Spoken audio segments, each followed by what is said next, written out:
Hello, friends. We are interested in the geography of our views, so please like and write in the comments from which city are you watching us, and were there loud stories of betrayal in your city? Perhaps the next story about betrayal will be from your city, and we start.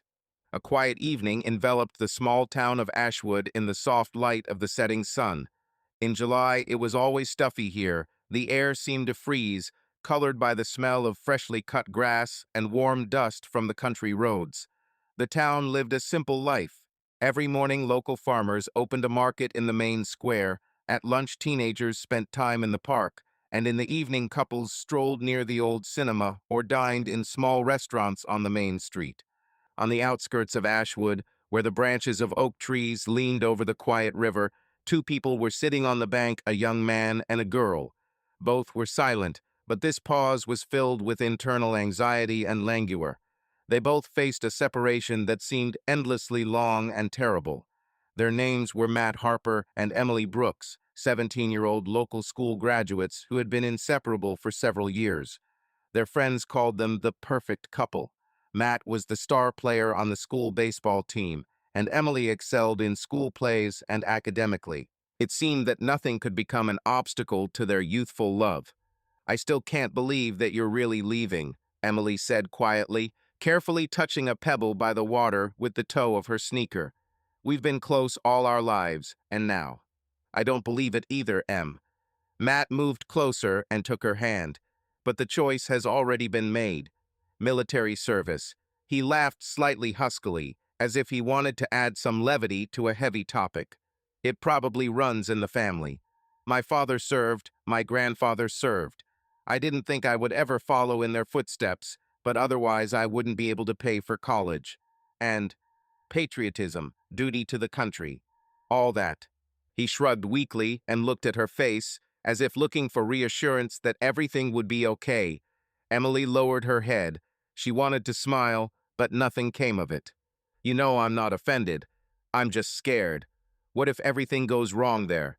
"Everything will be fine," Matt answered with conviction. "Now everyone is talking about Iraq, about Afghanistan, but I am sure that the army is not only about battles and danger. I'll be in the infantry. Maybe they'll send me somewhere to Europe or somewhere else. There's no guarantee that I'll go straight to a hot spot. And if they send," he tried to smile, "I can run faster than anyone in school, remember." Emily shook her head, looking up at him. "Don't joke like that, Matt.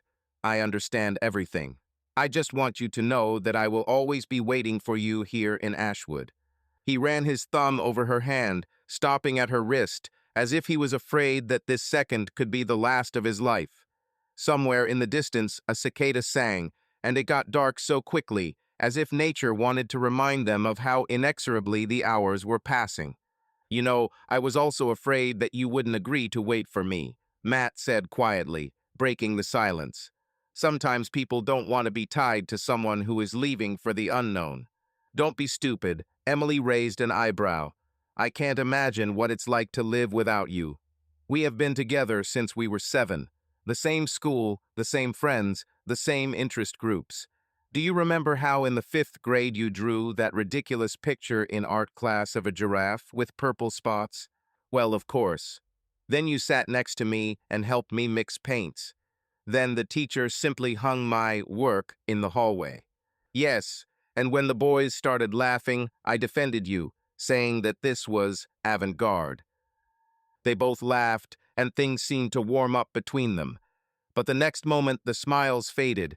Reality reminded itself again. In a week Matt was going to a recruit camp, and then straight to the combat zone. That evening, in the deep darkness, Matt drove Emily home in an old pickup truck that he got from his uncle. Stopping at the low fence of her house, they sat in silence for a few more minutes. In the moonlight, his face seemed to Emily in a new way, adult, strong-willed. She didn't want to leave, as if it depended on her whether tomorrow would come or not. "We're leaving tomorrow for 2 weeks at summer training camp," Matt finally said. "We will be driven through an obstacle course, taught to shoot and march, and then leave home for just 4 days, that's all. Next stop is Fort Bragg. Next I will be distributed."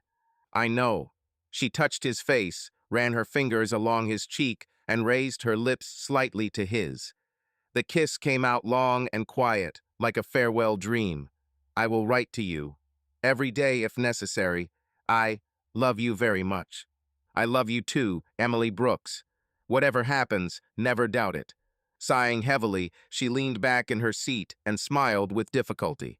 You know, I've already applied to universities. The preliminary paper arrived from Chapel Hill. They are ready to consider me for a scholarship in the teaching program. I still want to be a primary school teacher. You can do it, Em. When I return, will you be teaching these little fidgets? Or maybe I won't have time to start by then, but she sighed. Just promise me you'll come back, okay? Whatever happens, come home. Matt covered her hand with his palm and squeezed it gently but firmly. I promise. The next few days flew by like in a fever dream. Matt was busy all the time, filling out documents, going through a medical examination, buying missing things. He only called Emily a couple of times. The conversations were short, each time someone on the other side of the line was in a hurry or crying. The day came when it was time to officially leave for the recruit camp. The morning turned out to be sunny. The town, as usual, lived its own life. Men argued about politics over coffee at a local diner. Elderly ladies gathered in front of the library, discussing the latest news.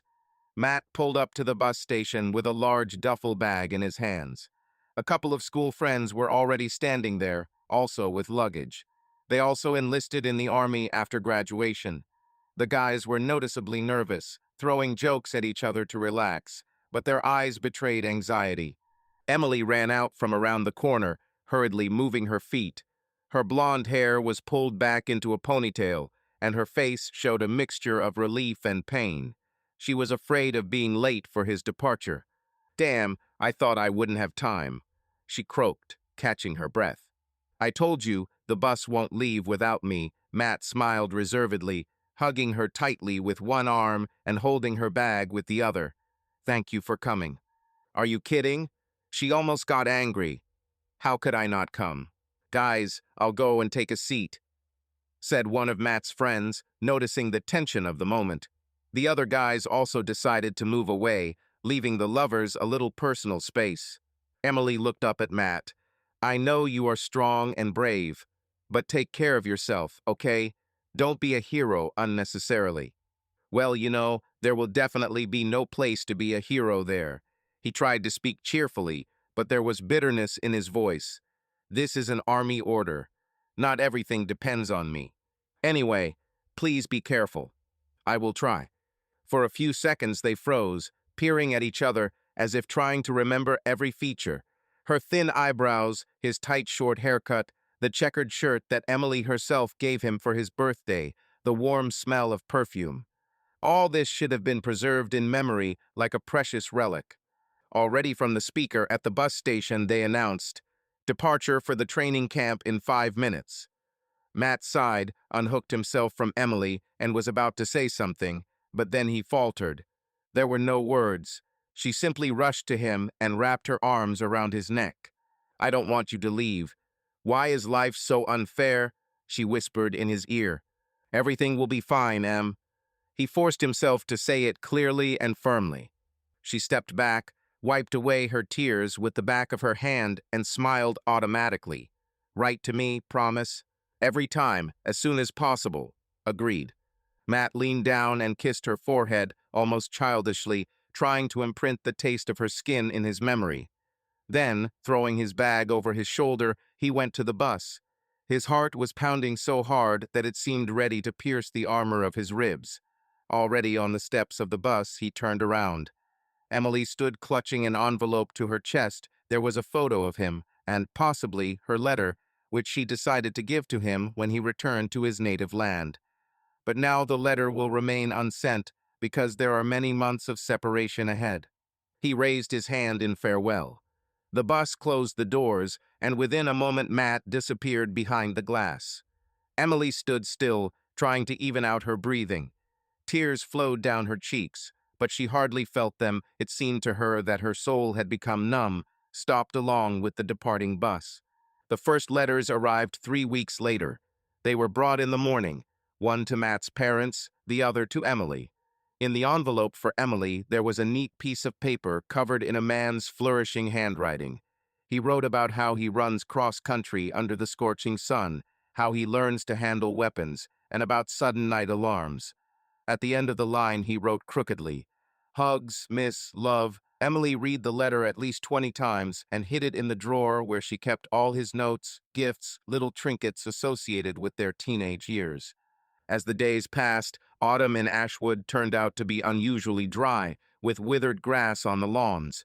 Emily entered a local college for a preparatory program in pedagogy, not to UNC, where she originally wanted, because they needed a serious move and financial support, and she could not leave home and her elderly grandmother, who had recently fallen ill. The girl worked part-time in a small bookstore, trying to keep her head busy and not miss Matt. Every evening she checked her phone, her email, her snail mail, any word from him. Sometimes the letters arrived every week, sometimes they disappeared for a month. Student life did not distract her much. Emily seemed to live in a waiting mode. She did not go to parties, avoided new acquaintances. Everything inside her seemed to freeze in that moment of that farewell hug at the bus station. However, she tried to be strong because both Matt and herself needed it. She sat in the window of her room, looked at the yard with the tall maple tree behind which she and Matt once hid, carved hearts on the bark, and wrote new letters. Winter came unusually early and cold. Almost all the leaves have fallen off the trees. The nights in Ashwood became dark, and the wind howled with such force that from time to time it cut down wires on the outskirts. One evening in December, when Christmas was approaching, Emily decided to go to the city square after class to distract herself. Soon, at the fountain near the Christmas tree with garlands, she saw an old friend from elementary school, Katie. She studied in a neighboring city and also came for the holidays. How many years, how many winters?" Katie exclaimed. "Let's hug. I heard you went to college. Congratulations. How's Matt? Will he be back for Christmas?" Emily was confused. No, I'm afraid he won't come. They have a contract there, take combat training exams, and then leave for Afghanistan." "Oh God, how are you coping?" "Fine," Emily shrugged, trying to look calm. "I am waiting. I am writing letters. I just wish I knew he was okay." Katie gently took her friend's hand. "I'm sure he will return. He's Matt Harper, the guy who could hit a home run in one pitch and saved a kitten from a tree, remember?" "Yes, of course I remember." Emily tried to smile, looking at the garlands.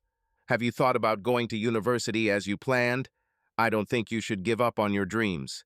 Emily pursed her lips into a thin line. "Honestly, I think about it all the time. But now I can't leave my grandmother, and I also have a scholarship for a local program. And my mother said that it would be cheaper and safer." "I understand," Katie sighed, then hugged Emily. "The main thing is don't stop living. Believe me, life doesn't stand in one place. But your love won't go away from this either." These words echoed in Emily's soul. Yes, life went on. People studied, made plans, had fun, and she seemed to live at half capacity, tightly clutching in her heart the faith in Matt's return. The ringing of bells near the decorated Christmas tree reminded her of the approaching holiday, but for her this holiday was empty without his warm look and smile. Her first-year exams were approaching. Snow began to fall more and more often. The roads were covered with an ice crust. Emily got up before dawn every morning, prepared breakfast for her grandmother, then ran to lectures. After school, I worked in a bookstore. In the evenings, I went through textbooks, repeating notes until I passed out from fatigue. At the end of the day, I always found a minute to write a few lines to Matt. "My darling, we have snow. Everything is white and white. I remember how we made a snowman in my grandmother's backyard. You then fabulously painted his face with coal and branches. These memories may sound childish, but they warm me on these cold days. Take care of yourself. Love, Emily." She knew that not all letters would arrive there. Overseas, in the military unit, they had their own strict postal system that let letters go through control. But it was the only thing that connected her with Matt. Letters and their common past. Spring came to Ashwood as suddenly as any change in life. In March, there was a smell of damp earth, and the first buds appeared on the trees. Emily did not yet know that a real turning point in her and Matt's fate would soon happen. In the meantime, she followed the news every day. News reports periodically mentioned outbreaks of tension in the region where infantry units from Fort Bragg could be sent. Emily quietly prayed that Matt would be lucky and his part would remain relatively safe. When the letter finally arrived with an army postmark from a base in Afghanistan, her hands shook and her heart pounded as if she had run a cross-country race. Matt reported that they had arrived at a place where they would have to conduct patrols, learn to interact with the local population, help build roads, and secure checkpoints.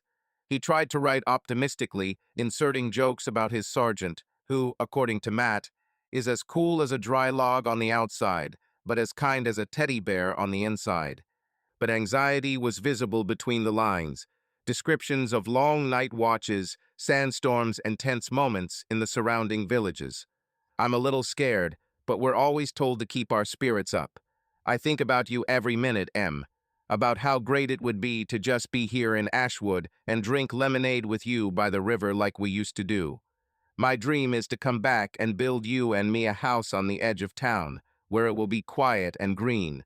I hope you don't forget me in all these months.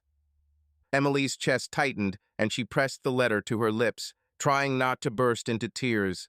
But that evening she burst into tears bitterly and for a long time, unable to cope with the feeling of helplessness. She didn't know what to do, how to support Matt, except to write warm words back to him, hoping that they would become a support for him. 6 months passed like this. For Emily, time seemed to stretch into infinity. Every day she felt more and more how she was growing up and changing. Her friends were already making plans for the summer, for practice, throwing parties, and she lived from letter to letter, from a short phone call to a rare electronic message. Sometimes it seemed to her that everything that was happening was a dream in which she was wandering through the fog, and only the appearance of Matt, standing somewhere at the end of the path, gave her the strength to continue. Soon the magnolia trees were blooming in Ashwood, filling the air with a thick, heady scent, and it was hot again, almost as hot as it had been that evening when they sat on the riverbank before he left. All life around her was blooming and seething, and Emily felt a tiny wound in her soul, a dark emptiness that only Matt could fill. Sitting on an old bench in the city park, she flipped through their memories in her mind. The first time they went to a school dance, how he gave her homemade cards for Valentine's Day, how he once helped her find her neighbor's lost dog. Matt was in every memory, every detail of her past.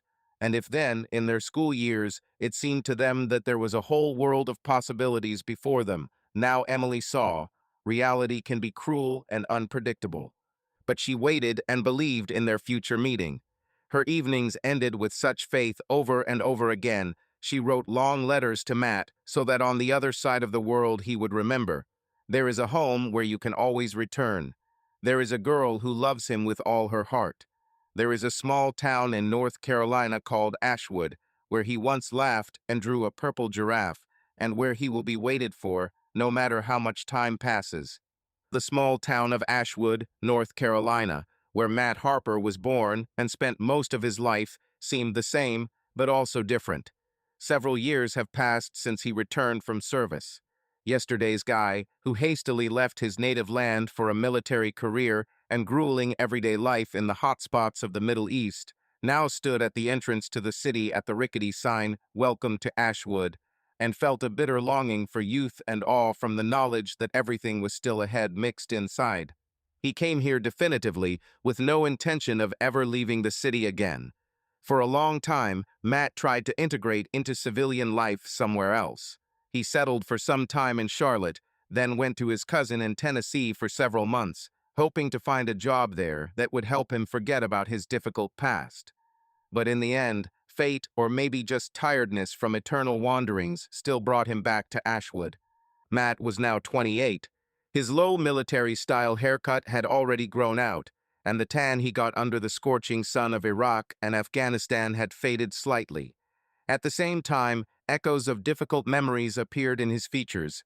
Here and there, a new network of wrinkles could be seen, His gaze became harder. Something was discernible in him that the boy who had once rushed to catch the bus to the training camp did not have.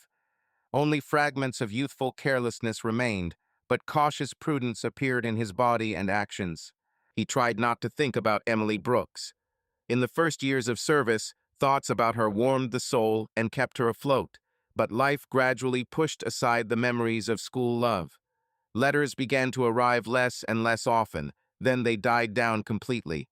The loss of contact with Emily was a painful blow for him, but even worse was the loneliness into which Matt plunged when faced with the reality of war.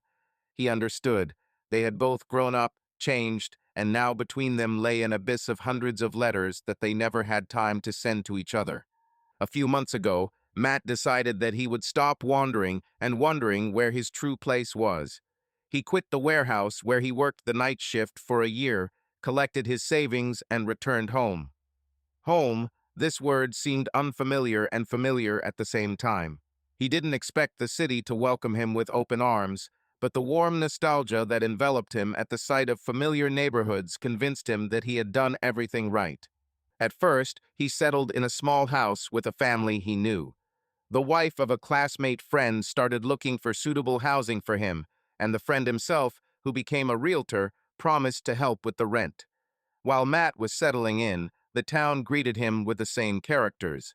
An old-timer tractor driver who waved to him every time he passed, an old man sitting on a bench by the post office who seemed not to get up from it for years.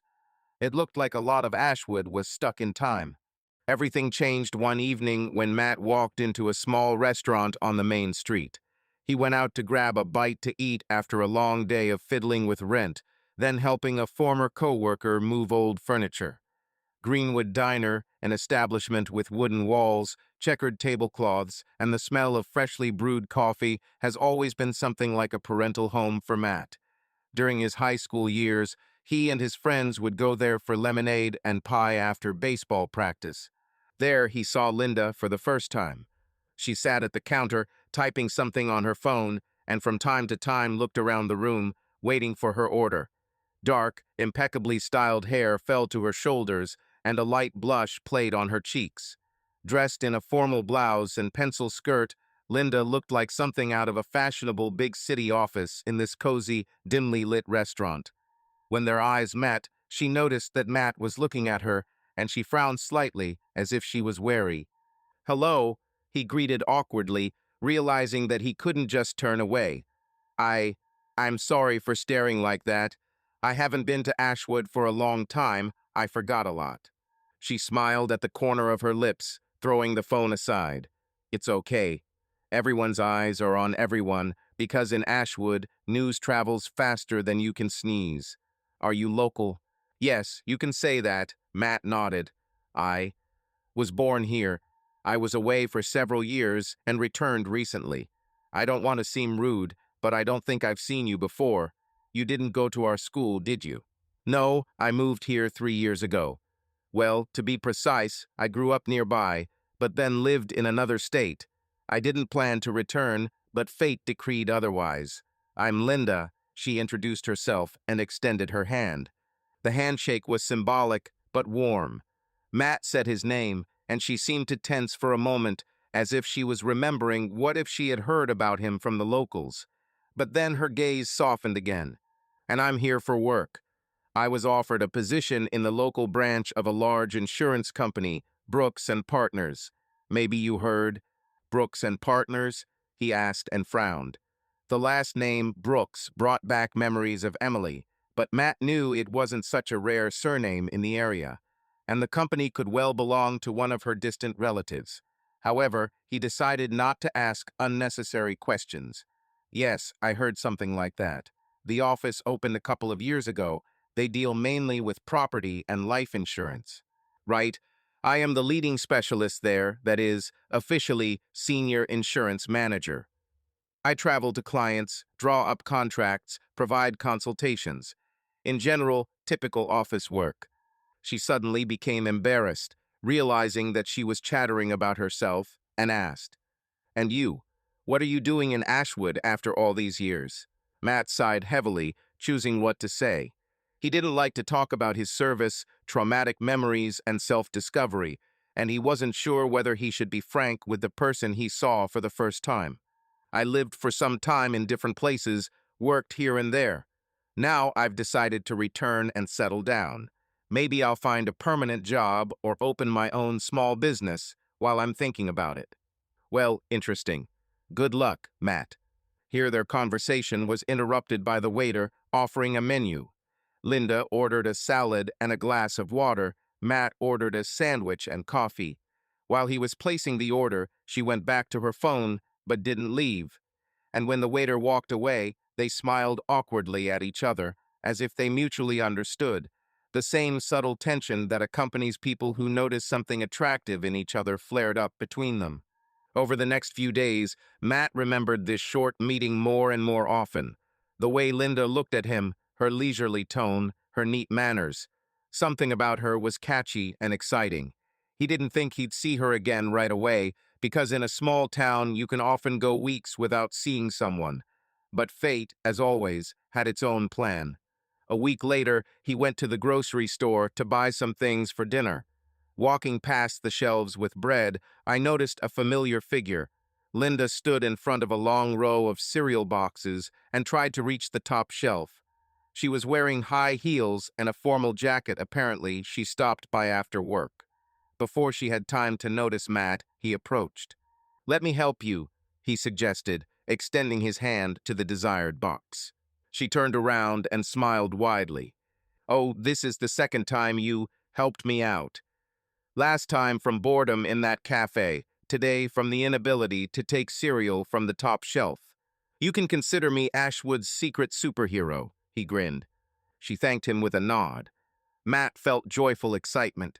It had been too long since he felt sympathy for a woman with whom he wanted to talk about everything. Linda seemed to feel the same way because she suggested, "Since we've crossed paths again, let's have some coffee." "Well, there's a nice place nearby, Java and Joy, a little coffee shop with great baked goods." Matt agreed without hesitation. They paid for their purchases and left the store together. The day turned out to be sunny and warm. The air was reminiscent of the approaching spring. The Java and Joy coffee shop was located literally 2 blocks away, in an alley between a pharmacy and a beauty salon. It was cozy inside. Soft sofas, dim lighting, and a counter lined with colorful cups. "Great place," Matt noted. "It's strange that I haven't come here before. It's actually always quiet here because it's not on the main street. I recently found out myself. When I sometimes visit clients nearby, in their offices or homes, I come here for a break." They ordered. Linda took a sugar-free latte, and Matt took a black coffee and a croissant and sat down at a table by the window. The conversation at first was about trifles, about office routine, about how Ashwood had changed, about their family roots in this state. Linda mentioned that her mother, Margaret, lived nearby, but spent most of her time in a nearby town caring for an elderly relative. "You know, when I was growing up, I didn't think that I would ever live in such places. Mom said, 'Linda, study to move to a big city, the province will be enough for us.' I almost believed." She paused, took a sip of her latte, and frowned slightly, remembering the past. "But you see, fate brought me here anyway. They offered me a good position at Brooks and Partners. My mother has a house here, and life is calmer. And I'm tired of the constant noise of the metropolis." Matt nodded. "Understand. I myself was away for a long time. And to be honest, I thought it was provincial and boring here, but now I'm starting to appreciate the silence and orderliness. Maybe it's age, maybe it's experience." He didn't go into detail about his military service, and Linda politely didn't ask, although her gaze kept flicking over the noticeable scars on Matt's hands and forearms. In one place, the skin was uneven, like a burn mark. Thus began their acquaintance, from which something more quickly grew. They began to see each other more often. In the evenings, they dined at the same Greenwood Diner restaurant, or ordered food to go and went to watch a movie on Matt's laptop. Linda talked about her work, about clashes with her bosses, about ridiculous incidents on visits to clients. Matt shared stories from his childhood about how he fished with his father, how he played on the school baseball team, how he once dreamed of becoming a coach, but life took a different course. Over time, she did ask a question about the scars and what Matt did in the army. He briefly spoke about his service in the infantry, about how they stood at checkpoints, patrolled a lot, sometimes came under fire, and lost colleagues. Linda listened with such sympathy and gentleness that it was as if doors that had been closed for a long time were opening in Matt's soul. He had never told anyone this in such detail before, but he felt safe with her. The hardest thing is to come back and realize that there, in another part of the world, there are still battles going on, and you kind of have to move on with your life and enjoy a new job or clean laundry, he said one evening. They sat on the couch at Matt's house. Linda held his hand and listened quietly. I understand that I can't fully understand because I wasn't there myself, she said softly, but if you ever want to talk, I'm here. You can share, or you can remain silent. I will still be here, next to you. Her words, filled with concern, touched Matt to the core. He hugged her close, burying his nose in her hair, which smelled of the faint scent of lilies of the valley. It seemed to him that for the first time in many years, he really found peace and sincere warmth with a woman who did not give him any reason to doubt and did not force him to pretend. Over the course of several months, their relationship blossomed and strengthened. Linda encouraged Matt not to sit idle and to use his military experience to find a job in security or a job as a physical training instructor. He, however, hesitated. He did not want to get involved in the army again, but he still began to look closely at options for protecting private facilities and working at a local sports center. He has already taken root in the city. He rented a small house on the outskirts, where cows once grazed on a farm, and in the yard he built a simple gazebo for barbecue evenings. Linda spent almost all weekends with him, and sometimes stayed on weekdays if it was convenient for her to go to clients in the morning. Soon, friends and acquaintances began to notice that they were together everywhere, at city events, in cafes, at a gas station. The talk spread through Ashwood instantly. People joked that Linda stole the most eligible bachelor who had returned from oblivion, and those who knew Matt before quietly rejoiced that he had finally found his happiness. Within 6 months, they had matured enough to live together permanently. Linda, who had a practical mind, suggested, "Move in with me. I have a spacious apartment in the center, close to everything. Shops, coffee shops, office. You still have to look for a job. Don't get attached to one point." But Matt remembered how much effort he spent on decorating that house. And the air on the outskirts was cleaner, the area was calmer. "Or maybe it's better if you come to me," he objected. "I have a place, and we can do renovations together." Yes, and silence. They argued for a long time, but in the end they found a compromise. They decided to buy their own home. Matt sold the truck he inherited, Linda took out a bank loan, and the realtor found them a cozy one-story house in the old part of Ashwood. The house was not very new, but with a strong foundation, with a small garden where an oak and apple tree grew. On the first evening they went there, grabbing a bottle of cheap champagne and a couple of plastic cups. The inside still smelled of fresh paint, and there was peeling linoleum under their feet, but they were happy, looking at the walls that would soon become family. "Can you imagine, in a month or two, we will already be living here?" Linda said, laughing. "We may be stained with dirt from the renovation, but we are absolutely satisfied." Matt raised his glass of champagne. They clinked glasses, and at that moment it seemed to Matt that a warm wave flared up in his chest. He was truly happy, for the first time after those difficult years when it seemed that life had been distorted once, and for all by war and lost love. Setting up a new home turned out to be difficult. We had to coordinate renovations, buy furniture, utensils, curtains, and household appliances. Linda, with her acumen and good taste, actively managed everything, and Matt did the physical work, driving nails, drilling walls, installing shelving. During their breaks, they enjoyed the little things, painting the walls in the living room together, laughing when one accidentally put a colored spot on the other's nose, then eating pizza straight from the box, sitting on the floor, surrounded by boxes. Almost every evening, friends came to see them, some to help, some just to look at their favorite couple. Linda imagined Matt as her future husband, although there was no official proposal yet. He smiled back without denying it. They may not have discussed everything formally, but it was clear that they were moving towards marriage. However, one day, at the end of the working day, when the renovation was almost finished, Matt returned home, and Linda herself was waiting for him in the living room and a small burning candle on the table, next to which lay a sheet of paper. "Is this some kind of romantic surprise?" he asked, looking around embarrassedly. "You can say it like this," she answered, pretending to wink conspiratorially. Linda took a simple silver key on a keychain from her skirt pocket. The keychain was in the shape of a heart. "Here, take this. This is the key to the house. Of course, you already have our common one, but this one is special." Matt picked up the key, trying to figure out what was going on. Linda turned to face him, her eyes shining. "You have said more than once that you would propose to me someday, but I thought that we don't need to wait until you are ready by all the rules. I can also be an initiator, so here it is. This is a symbol of the fact that I want to be with you, not just a cohabitant, but a legal wife." Matt's breath caught in his throat for a moment. He expected that he would kneel down and present the ring, as is customary. But everything turned out differently, and to his surprise, he felt joyful excitement. "Are you proposing to me?" he asked again, still not believing. "Yes. I want us to get married, Matt.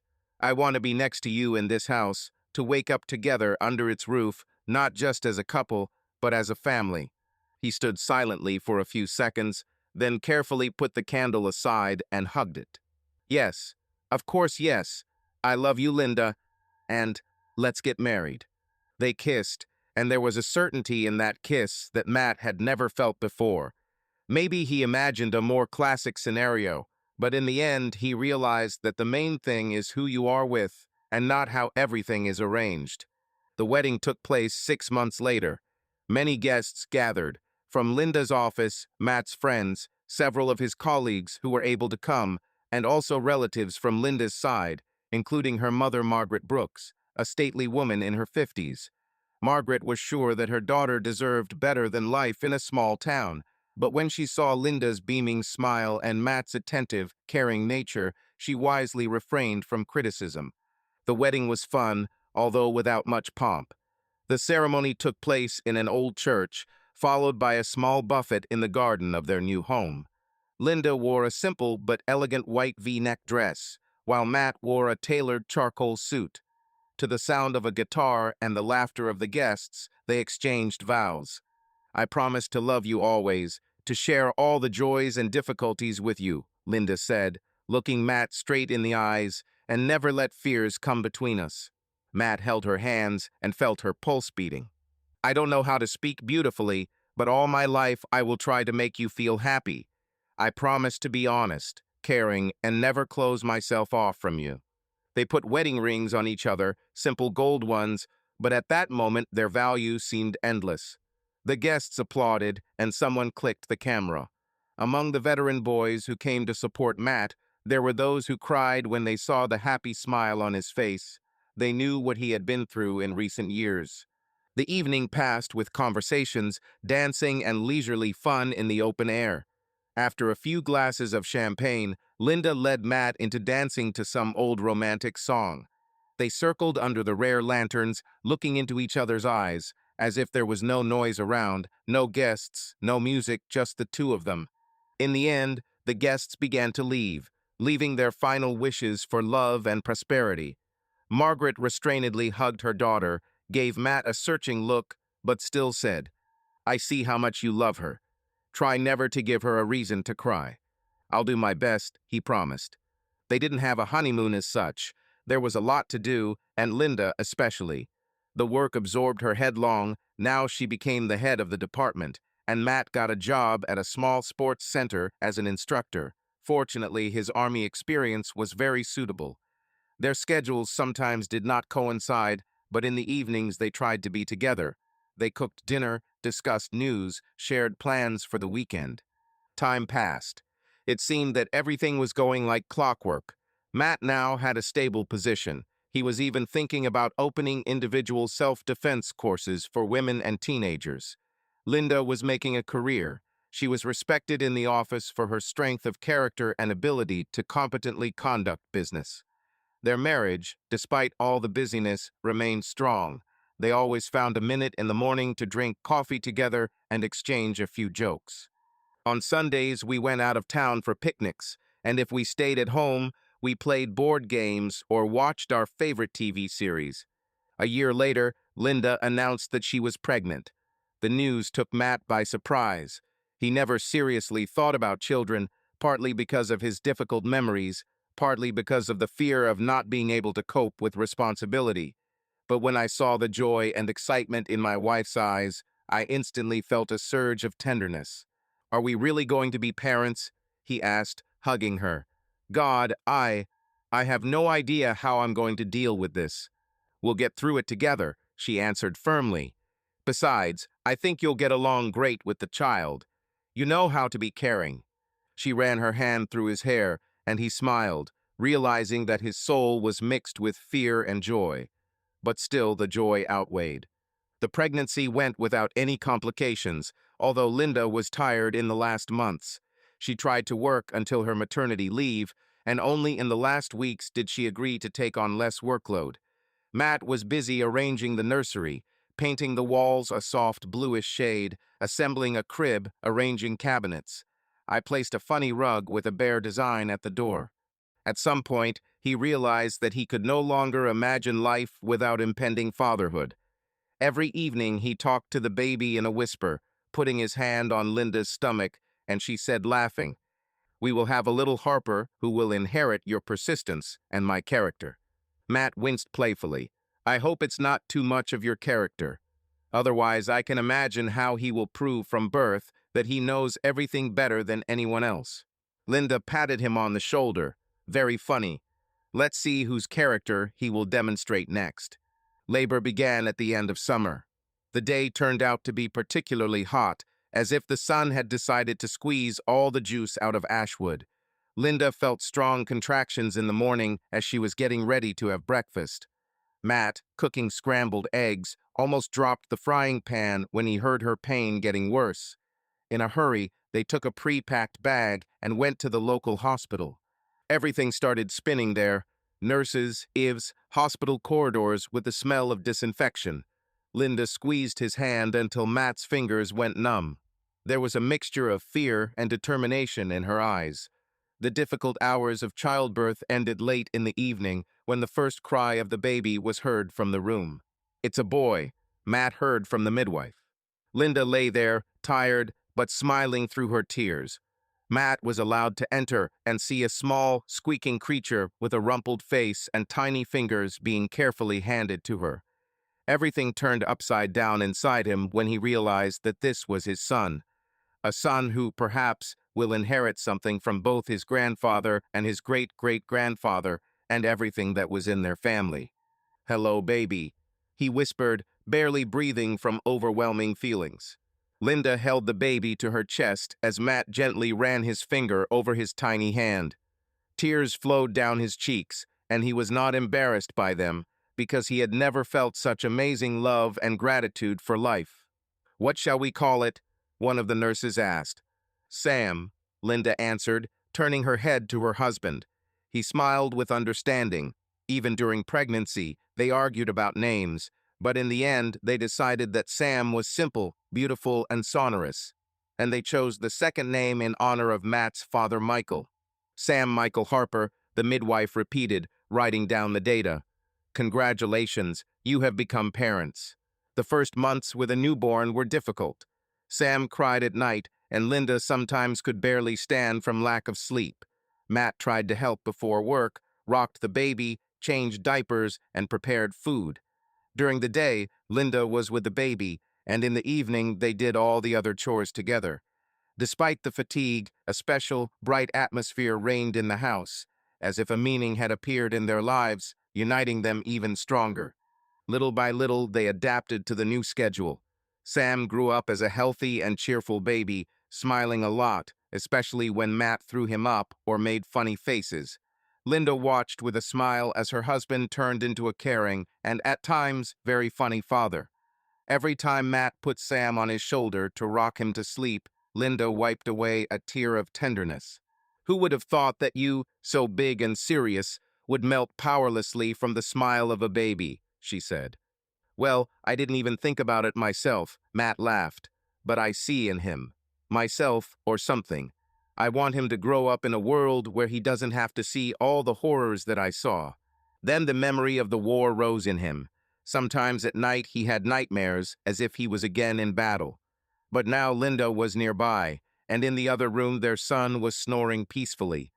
Matt felt like he had found a new foundation in his life, the family he had sworn to protect. When Sam was 6 months old, Linda went to work part-time. Margaret, her mother, also began to visit Ashwood more often to see her grandson. Although she was still not delighted that her daughter was stuck in the provinces, seeing the joy and well-being of this family, she changed her tone over and over again from condemning to a softer one. "Matt, I'm glad you support my girl," she said one evening. "She has always been stubborn and goal-oriented, and you seem to be able to find an approach to such a character."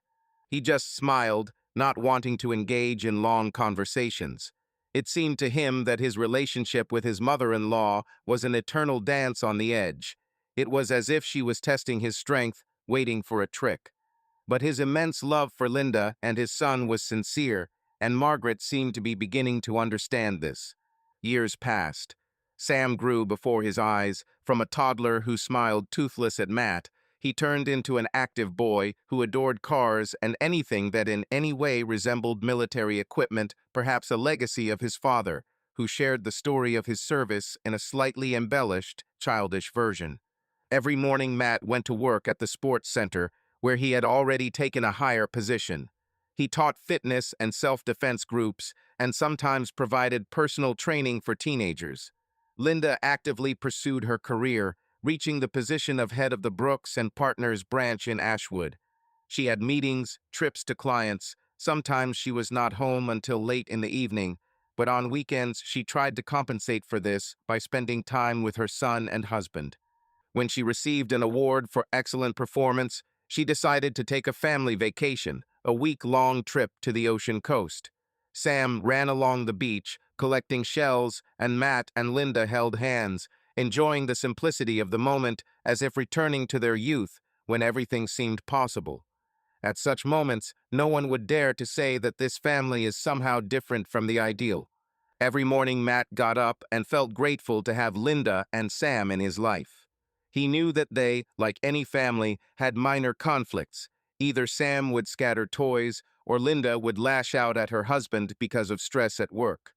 But against the backdrop of sincere love and mutual respect, these were all just minor troubles that they resolved quickly. On holidays, they went to Linda's mother, Margaret, in a spacious house 40 minutes from Ashwood. There, at a large oak table, all the relatives from Linda's side gathered. Matt was still a little uneasy in such large family groups, but he tried to hang on, joked, and helped in the kitchen. Eat, grandson," Margaret said, serving Sam an additional portion of dessert. "Real men need strength like your dad." Sam nodded, looking proudly at his father. Matt felt a lump in his throat when he realized that his son was trying to be like him in everything. This imposed a special responsibility, forced him to stay away from dark memories, and sometimes hide the dark sides of his nature so as not to traumatize the child. From the outside, their family life really seemed exemplary. Matt and Linda seemed to understand each other without words. When she had a lot to do, he picked up everyday life and devoted more time to Sam. When Matt experienced his own internal crises related to military triggers or problems at work, Linda temporarily pushed aside career issues and tried to support her husband. Sam grew up as a cheerful and active boy. "I went to kindergarten without any problems, made friends, and brought crafts made from colored paper." Linda was happy that her son was developing harmoniously, and Matt was still thinking about how to protect him from the dangers of this world. However, he understood that it was impossible to completely isolate a child from life. He just needed to teach him to be strong and courageous. By the age of 4, Sam was already running around the yard, imagining himself as an astronaut, a ship captain, or a great builder.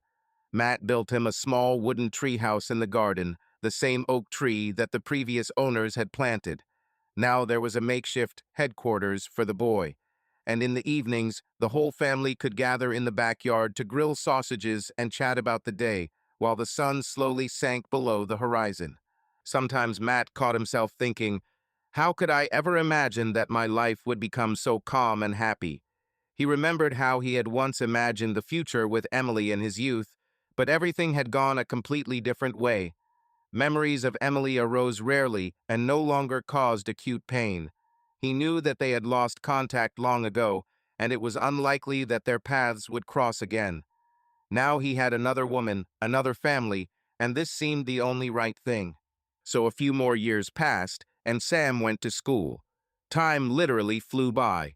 Linda, by that time, already held a high position in the company's management, often went on business trips, but tried not to miss important family events, matinees, sports events. Matt also developed his skills and opened a section for teenagers, where he taught them the basics of boxing and self-defense.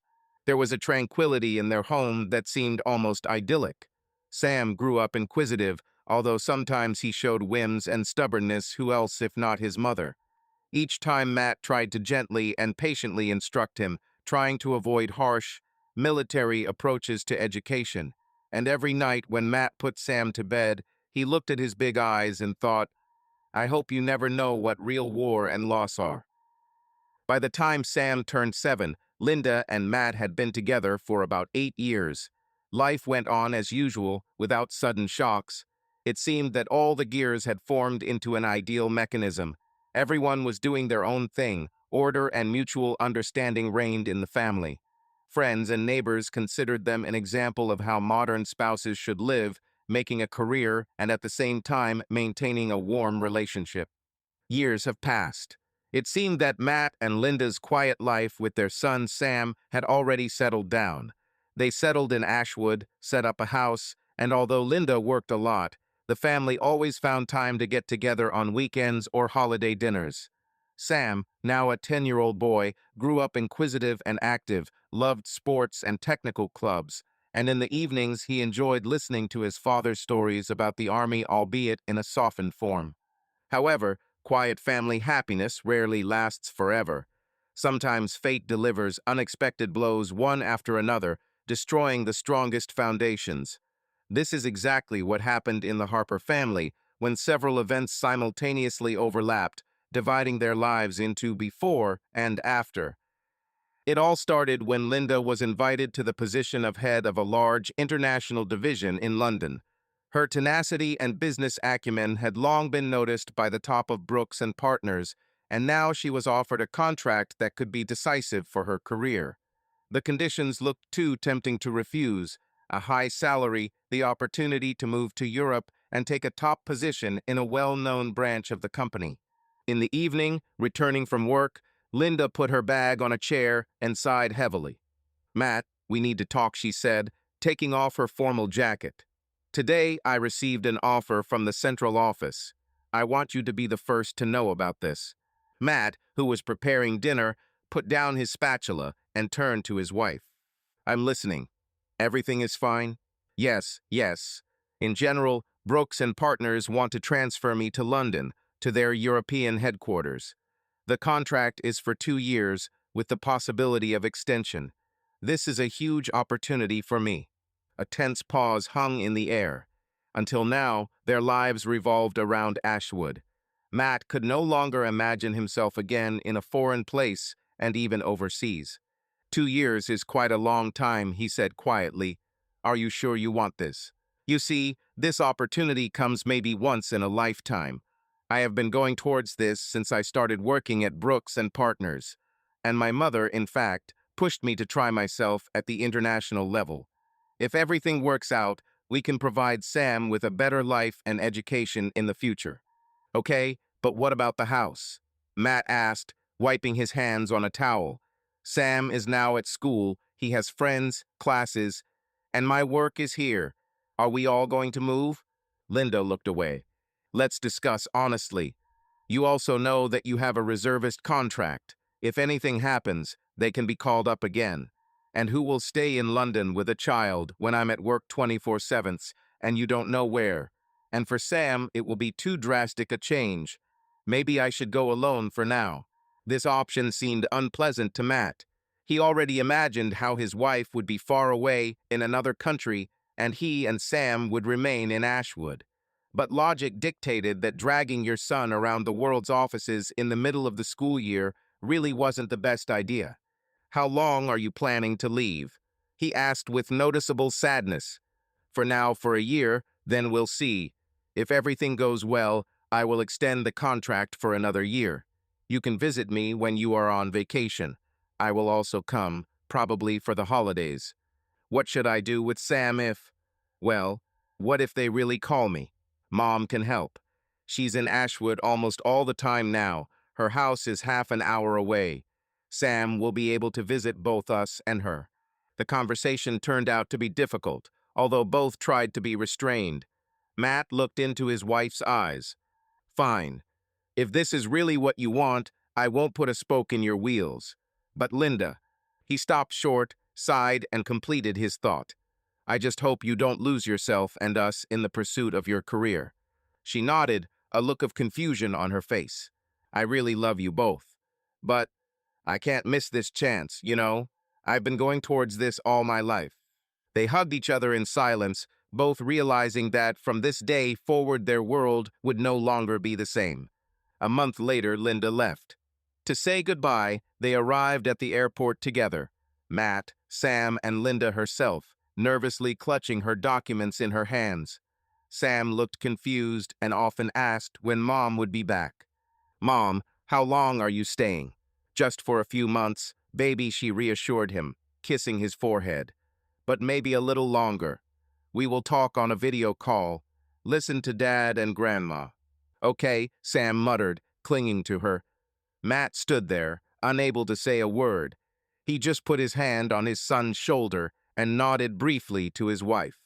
Take care of yourself. And remember, we are here waiting for you. Certainly, she whispered, her eyes sparkling. I'll be back soon. But Matt felt that this soon would take a very long time. As he watched his wife go, he thought that now the difficult everyday life of single fathers began in his life. And he had no idea how quickly circumstances would develop that would leave Sam without both parents altogether. 6 months after Linda's departure, the political situation in one of the regions where the United States kept troops began to become complicated. There was talk about expanding the contingent, and reservists, among other things, began to be summoned. Matt, looking through his mail in the evening, came across an envelope from the military commissariat. A familiar coldness squeezed his heart. He already knew what it meant. Dad, what happened? Sam asked, seeing his father tense. Son, I'm being called again. Maybe not for long, Matt said quietly. But what about me? Fear flashed in the boy's eyes. Matt hugged him and tried to sound confident. We'll figure something out. Everything will be fine. In reality, everything seemed not so simple at all. Linda was in London. She could hardly leave work. She had a contract. The project was on fire. Her schedule was busy. Of course, it's possible to communicate via video call, but it's unlikely to come for a long time. The only option was to place Sam in the care of his grandmother, Margaret Brooks, who lived nearby. She, however, has repeatedly stated that Sam is her grandson, and she is ready to take care of him if necessary. Matt, seeing no other choice, called Margaret. The conversation was short. Yes, I understand. Bring Sam to me. I'm spending more time in Ashwood now anyway. I have a big house. There is a room for it. There is a school nearby. Don't worry, I can handle it. Thank you, Margaret. Matt breathed a sigh of relief. Margaret did not miss the opportunity to prick. It's just a pity that Linda can't come back for the sake of her own son. She has a big project. Matt mechanically tried to justify his wife, although he understood that the reproach was partly fair. Okay, let's not argue. I will try to give the boy everything he needs. Take care, Matt. With that, we said goodbye. 2 weeks later, Matt was already in the conflict zone. The situation turned out to be much more tense than he expected. Us troops, together with their allies, guarded important facilities, conducted patrols, and periodically came under fire. For Matt, it was all a bitter déjà vu, exhausting heat during the day, gunshots, and anxiety at night. He again had to remember his army survival skills, again feeling fear for his life and future. The infrequent calls home were short and chaotic. Sam said that everything was fine with his grandmother, but sometimes there was loneliness in the boy's voice. "Dad, I'm here, missing you. When will you be back?" "I don't know," son Matt answered, making every effort to make his voice sound cheerful. "But I will do everything to make this happen as soon as possible." Sometimes he managed to communicate with Linda. She also seemed exhausted, albeit with other problems, reports, meetings, time difference. She had almost no energy or time left for personal conversations, and Matt sometimes felt that the distance between them was not limited to kilometers, it was much deeper. It happened in the evening when Matt and his unit were returning from another patrol. A sudden flash, a loud explosion, an improvised explosive device went off on the side of the road. The car Matt was in was thrown away by the blast wave, the metal was crushed, and fragments flew in all directions. My ears began to ring, and everything around me began to float. He did not remember how he was pulled out of the overturned armored car. I only felt a sharp pain in my head and acrid smoke burning my lungs.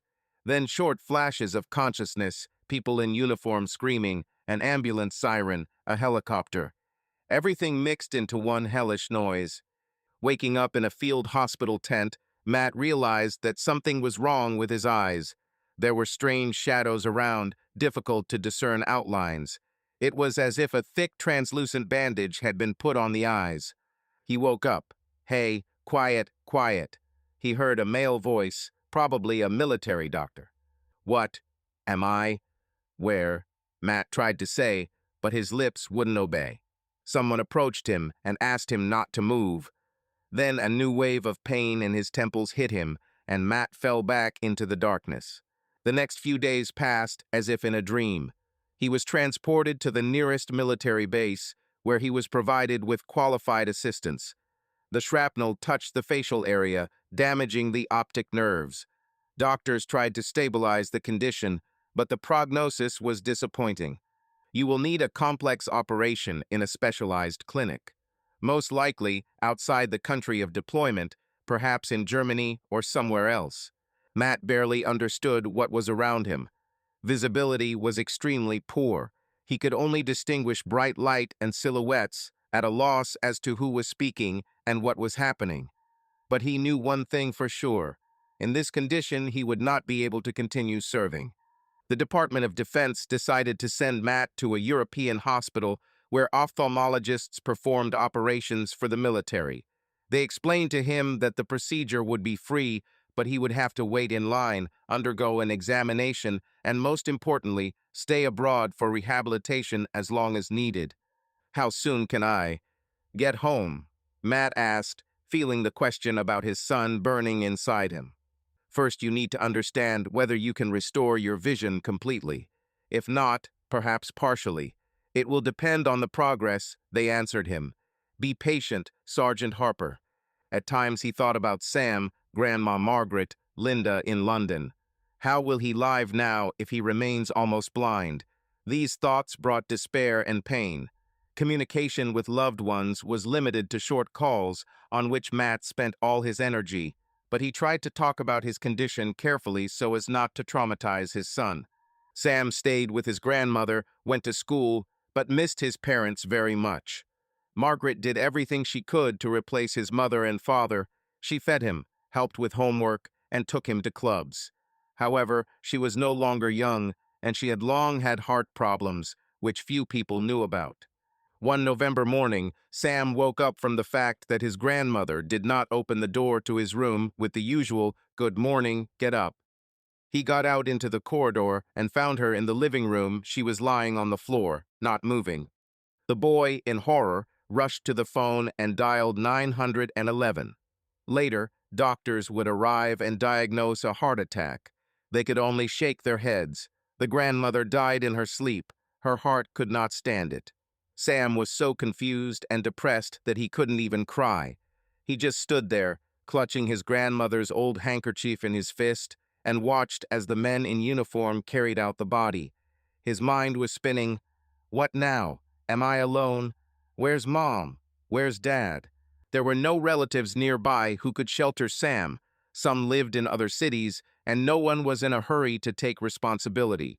Linda almost cried on the phone when she learned about her mother's death, but she couldn't fly in urgently, the contract, visas, bureaucracy. Sam felt abandoned. In conversations with his mother on Skype, he only nodded and looked at the monitor with empty eyes. Linda promised to decide what to do, but so far she had not offered anything concrete. She herself was in shock. International meetings were rushing past her, and grief suppressed her will. "Forgive me, son," she said through tears. "I'll think of something soon." "Mom, when are you coming?" Sam asked quietly, but Linda just pressed her lips together and repeated that she couldn't do it yet. The guardianship service had already begun to take an interest in Sam's fate because he was left completely alone in his grandmother's house. At school, teachers noticed that the boy was depressed and often angry and withdrawn. "You can't let a child live on his own," social workers told Linda on the phone. "You urgently need to find someone to give it to. Otherwise, we will be forced to intervene." The situation was heating up, and Matt was still in rehabilitation after a severe eye injury, almost blind, in a strange hospital where not a day passed without excruciating pain and procedures.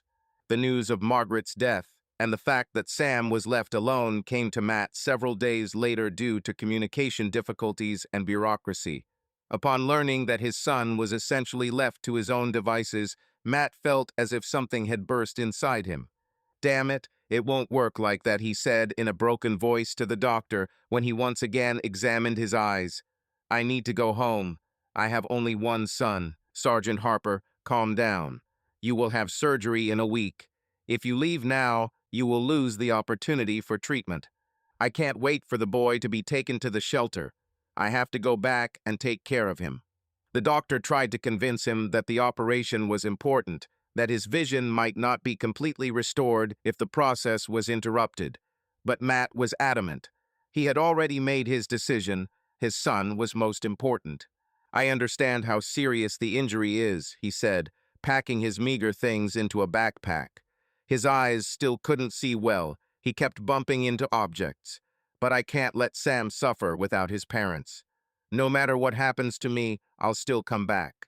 The authorities reacted disapprovingly to this news because he was under arrest of the disease. In fact, he had no right to leave the hospital without being discharged.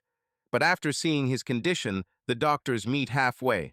Matt was registered as a serious case requiring home care, with recommendations and a list of necessary treatment. Officially, he was supposed to carry out further recovery on US territory, even under the supervision of military doctors. The operation itself remained in question. Without it, vision could remain damaged forever. The journey home turned out to be long and exhausting. Planes, transfers, filling out piles of paperwork at every step. But Matt, having waited for a transatlantic flight, finally set foot on American soil. He did not clearly see the faces of those greeting him, only vague outlines. No one came. Linda was in London, Sam couldn't get to the airport, and the boy was only 10 years old. "Taxi. Need a taxi." Matt muttered to himself, dragging his backpack and listening to the noise of the terminal. Getting to Ashwood from a major airport was not easy. It was about 3 hours away, and Matt had difficulty finding his way around. The taxi driver asked a couple of times, "Mister, are you sure you feel okay? Maybe I can help you get to your car." Matt waved it off. "Yes, I'm fine. Go ahead," although in fact, the uncertainty and painful flashes in the eyes made me want to howl. He was shaking when the taxi finally pulled onto the highway. Pictures appeared in his mind's eye. Sam alone in an empty house, confused and unhappy. Matt clenched his teeth, praying to God to help him get there without delay. A few hours later, the car stopped at Margaret's old house. Quiet street, familiar fence. Matt had been here more than once, but now everything was blurry before his eyes. He fumbled in his pocket, took out his wallet and counted out the money, and then, almost by touch, got out and slowly walked to the front door. "Sam," he called, groping for the doorknob. It was a little dark inside the house. Everything smelled of dust and mustiness, as happens when it has not been ventilated for a long time. Light steps were heard in the hallway, and then a boy's cry. "Dad?" Sam ran out, rushed to Matt, pressed his face to his chest. Matt awkwardly hugged his son and stroked his head, as if there was nothing else left to do. "Dad, why have you? Where have you been for so long? I was afraid that—" The child's voice trembled, and Matt felt a lump in his throat. "Quiet, quiet. I'm here." He could hardly restrain himself from tears. "I'm hurt, Sam. I can't see the way I used to. But everything will be fine, I promise." Sam pulled back and looked at his father's face, covered with bandages and scars and bruises. Matt's eyes were cloudy, with reddened whites, and there was a bandage visible on his right one. The son sighed. "Are you hurt?" "A little. But that's not the most important thing right now. Tell me how you are. How did it all happen?" The boy looked away, trying to hide his tears. "Grandmother died. She didn't wake up this morning. I called an ambulance. They said nothing could be done. Then there was almost no news from my mother. She only called on the computer. She said she would come, but she never came." "Crap," Matt groaned, feeling a chilling emptiness growing inside. "Sorry I couldn't be here. Everything went wrong." Sam buried himself in his father's chest. "I was afraid that they would take me to a shelter. Some people from school had already called, but I haven't opened the door to anyone yet. You don't have to go anywhere. I'm back, and we'll figure it out together." Matt understood that he was facing a battle not only with bureaucracy and guardianship, but also with his health.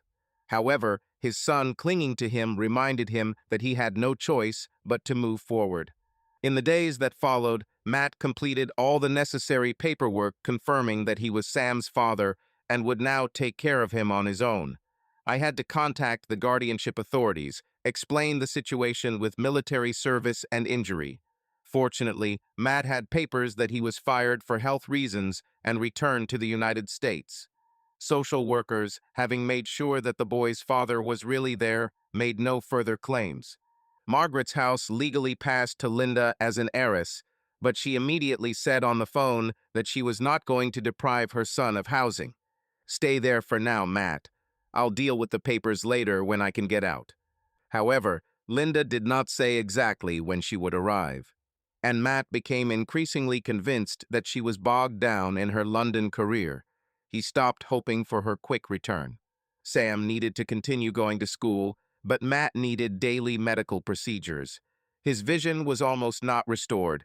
One side remained blurred, the other more or less distinguished large objects, but he could not read without a strong magnifying glass and special glasses, which were temporarily given to him by military doctors. The son helped his father on the street, telling him where the steps were, where the curb was. "Dad, maybe you can do the operation later when we have everything sorted out," Sam asked. "They can still help you, right?" Matt sighed and answered evasively. "Hope. But for now, the main thing is that you and I can live and not fall into pieces." They moved to the Harper house, the same one where Matt and Linda lived, because there were familiar conditions for a child, and the area was closer to the school. Margaret's house had to be mothballed for a while. No one could stay in it anyway. Several acquaintances from his sports center helped Matt. They moved things, sorted out what was important and what could be sold or given away. The days dragged on. Sam would get up early, make himself breakfast, and wake up his father to take him to school. Matt tried to hold on, doing his best to show his son that everything was under control, although pain and anxiety raged inside. He still wasn't used to being half-blind. Everyone bumped into furniture, dropped objects, and got angry when he couldn't read some papers. Sam sometimes said, "Dad, don't be upset. I'll help. Do you want me to read it out loud to you?" "Let's," Matt agreed, and he felt better at the thought that they were together. So father and son learned to live again in a house where carefree happiness once reigned. Now it seemed that all the colors had faded, but the connection between them grew stronger, born out of a common misfortune. Linda called occasionally and promised to come, but every time she had new things to do. Matt did not reproach her out loud. He understood that deep down she had not felt part of this family for a long time. Every time after the call, Sam would withdraw into himself or walk around irritated.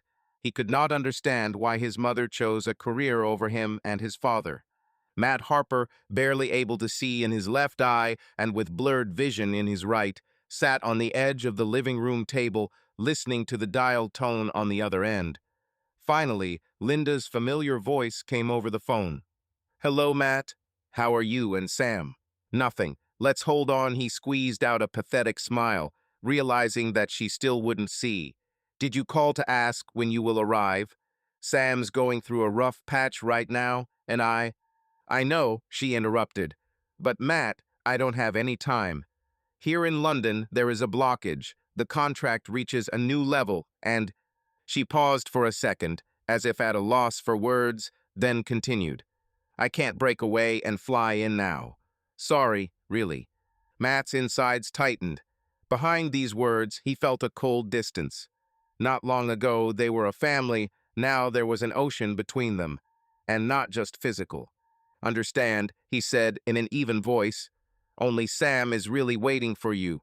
At least try to talk to him longer, okay?" "Certainly." There was a hint of irritation in Linda's voice. "But I really can't do anything right now. Sorry, my meeting is starting." She quickly said goodbye and hung up, leaving Matt sitting in the empty living room with a feeling of hopelessness. In his heart, he had long suspected that Linda had someone else. Too often she disappeared in the evenings and did not get in touch under various pretexts. Maybe he was wrong, but his heart told him otherwise. The blind eye did not catch details well, but the inner instinct worked clearly. Their marriage was already bursting at the seams. Sam has been unbearable lately. The boy turned 14, he matured sharply and became rude and angry at the whole world. At school, he argued with teachers, received reprimands, and at home, he hardly spoke to his father. When Matt tried to have a heart-to-heart to figure out what was going on, Sam would snap or withdraw. "Dad, leave me alone, it's okay," he would say when Matt cautiously asked about problems. Inside, Matt understood that his son was angry because his mother was absent, because his father could not help him with sports or entertainment as before. It was painful for Matt to see their relationship crumble. Due to constant stress, he began to stumble more often, forget little things, and could not keep up with his son, who had a storm raging in his soul. Eventually, the class teacher invited Matt to school for a talk. Matt, however, had difficulty moving in unfamiliar rooms, so he refused and invited the teacher to come to their home if it was critical. It was a cloudy day when there was a knock at the door. Matt made his way across the hallway, careful not to hit the nightstand, and opened it. A female figure loomed vaguely in front of him. "Hello," the stranger said in a soft voice. "I'm Emily Brooks, Sam's new teacher. I was told that we could discuss the situation at your home." Hearing the familiar name, Matt froze for a moment. But he did not compare the name Emily with that image from his past, his first love, which remained a youthful memory. His weak vision allowed him to distinguish only the general outline of her face and blonde hair. "Hello, come in," he stepped aside. "Sorry, the house is not entirely in order." She stepped inside and softly closed the door. Seeing Matt move unsteadily, Emily asked, "Can I help you?" "No, thanks. I'm coping," he answered, leaning habitually on the wall. They went into the living room. Emily looked around carefully. Books and CDs lay chaotically on the shelves, and Sam's sneakers were lying in the corner. There are the remains of sandwiches on the table. Almost the entire situation indicated that there had been no caring housewife in the house for a long time. Sam told school that his mom is abroad and you. "Well, you're injured, right?" Emily asked quietly. "I injury." "For over a year now," Matt nodded modestly. "Me and my son. I'm trying, but—" He didn't finish. Emily understood without words. The boy needed support. "Can I talk to Sam?" she suggested. "And then we will discuss what can be done to help him." "Yes, sure," Matt answered, sitting down on a chair and wincing slightly from the pain in his eyes. Emily walked out into the hallway and knocked on Sam's room. The door burst open. "What?" The boy stared at her, frowning. "Who are you?" "I'm your class teacher. I wanted to talk to you about your grades and behavior." Sam just rolled his eyes, but let the teacher inside. The conversation lasted half an hour. At first, Sam snapped, blaming the stupid school for everything, but Emily's warm, calm tone gradually did its job. She didn't lecture him. On the contrary, she asked about his hobbies and dreams. When the boy finally let it slip that he felt bad without his mother and that he was angry at the whole world, Emily nodded sympathetically, without interrupting. "I understand how hard it is for you. But you know what? You are not alone. At one time, I also faced the loss of a loved one." Then Sam noticed Emily had a wedding ring on her hand, which she wore on a chain like a memorial locket. But he didn't ask any questions, he just looked down. "Let's try to improve your grades together. Maybe we can find a club that interests you, and we'll talk to Dad about how he can help you." "It's not easy for Dad. He doesn't see anything," Sam muttered and crumpled the sleeve of his sweater. "He sees with his heart, believe me. And he loves you. You can feel it," Emily answered almost in a whisper. "And I will try to help too." When Emily returned to the living room, Matt looked up. "Well, how is he?" "It's not all bad. Sam is an open boy. He just closed himself off due to family problems. I want to offer you a little help. It's easy for me to go in a couple of times a week after school and work with him. And if you suddenly need groceries or something else." He was embarrassed, not expecting such readiness. "That's very kind of you, Miss Brooks, but we'll manage somehow." Emily wanted to say that they couldn't cope anymore, but she restrained herself. But she noticed how Matt was especially touched by her surname Brooks. He probably remembered something from the past. She knew that she had once been his first love, but he never guessed who was standing in front of him. Perhaps the remnants of feelings have not yet awakened in his soul due to the fact that he simply does not see her face and cannot recognize her voice, which has changed greatly with age. "I insist," Emily said firmly. "At the end of the day, Sam is my student, and his success is important not only to him, but also to me as a class teacher." Matt was confused for a moment, then nodded. "Thank you. Then we will be glad to receive any support." Over the following weeks, Emily began to appear regularly at the Harper house. Sam got used to her presence. They cooked simple dinners together, sorted out homework. Sometimes Emily brought boxes of food that she cooked or bought herself. She noticed that Matt was trying to wash and clean, but was encountering difficulties. His vision did not allow him to safely and quickly carry out routine tasks. "Let me at least sweep the floor," she said. One day, she saw that Matt had spilled water from the bucket several times. "I don't want to take advantage of your kindness," he muttered, but allowed her to help. While Emily was cleaning, they exchanged infrequent remarks about life. Matt talked about his former career as a fitness instructor and how proud he was of Sam when he entered first grade. Sometimes he casually mentioned that he once had a girlfriend named Emily in his youth, but they lost touch. Emily shuddered internally, hearing her name, but without giving herself away, she just nodded, trying to change the subject. She herself recently experienced tragedy. Her husband John died of illness just a year ago. They had no children, and Emily was left alone. Having lost a loved one, she threw herself into work and, remembering her childhood dream of becoming a teacher, got a job at a local school. But the thought of Matt, who was once her everything, never completely left her. Now fate had brought them together again, although he didn't know it. One evening, after Sam had gone to see a school friend, Matt and Emily were sitting at the kitchen table, drinking tea and biscuits. He carefully felt the cup so as not to knock it over and said, "You know, Miss Brooks, you've done so much for us in all these weeks. I don't even know how to thank you. Please just call me Emily." She smiled warmly, looking at his tired eyes. "There's no need for gratitude. I feel it's right. Matt frowned slightly, as if trying to peer into her features, but apparently saw only a blurry outline. Your voice seems familiar to me, and the last name, but I can't remember. We all in this town remind each other in some way, she answered evasively. He didn't ask questions. Maybe he thought he was mistaken, or maybe he didn't want to stir up old stories. Soon Sam began to notice that his relationship with his father was gradually improving. Emily told him how to support his dad, and Matt, feeling that there was a third person in the house, began to behave more confidently.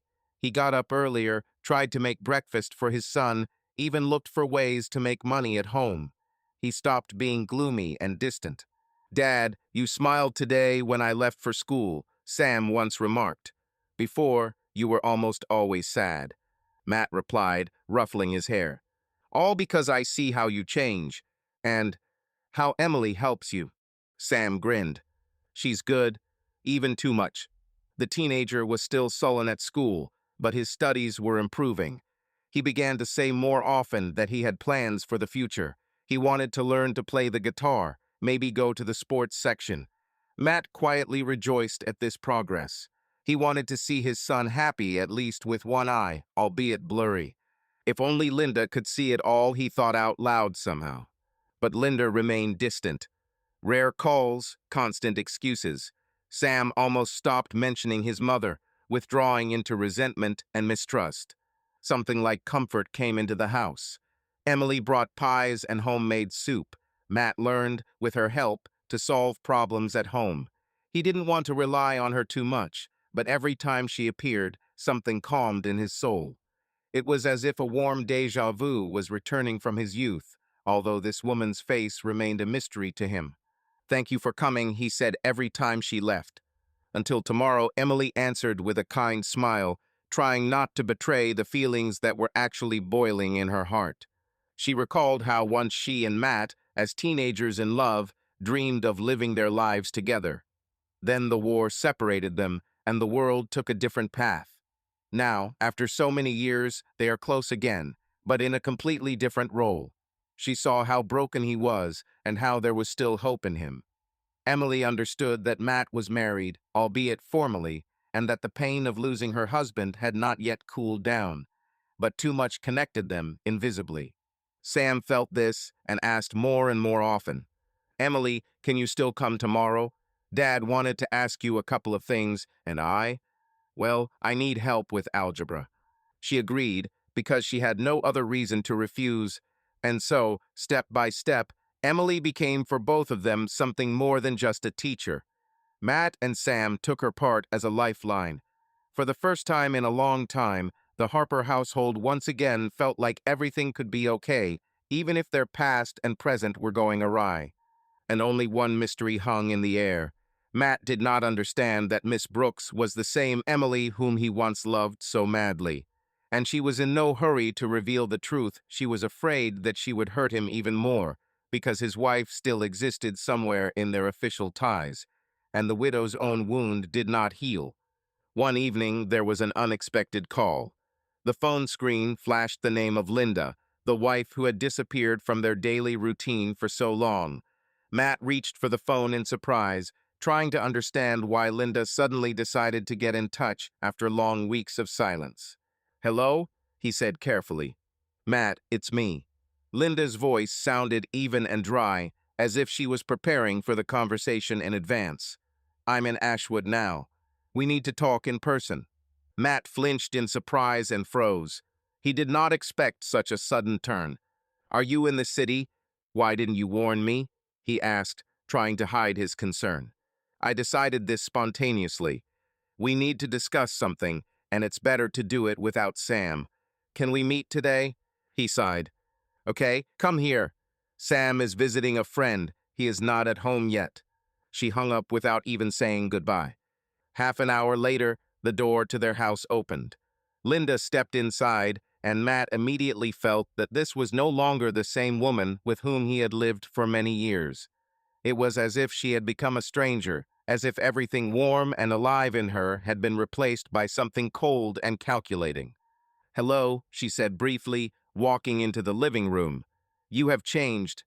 I can hardly see Linda, he responded quietly, but I still recognize voices and know what yours sounds like when things go wrong. She sat down opposite him, placing her hands on her knees. I'm not going to wait long, she said without emotion. I want a divorce. His heart skipped a beat. Divorce? Now when? When we can barely cope. You were abroad for almost a year. You left your son.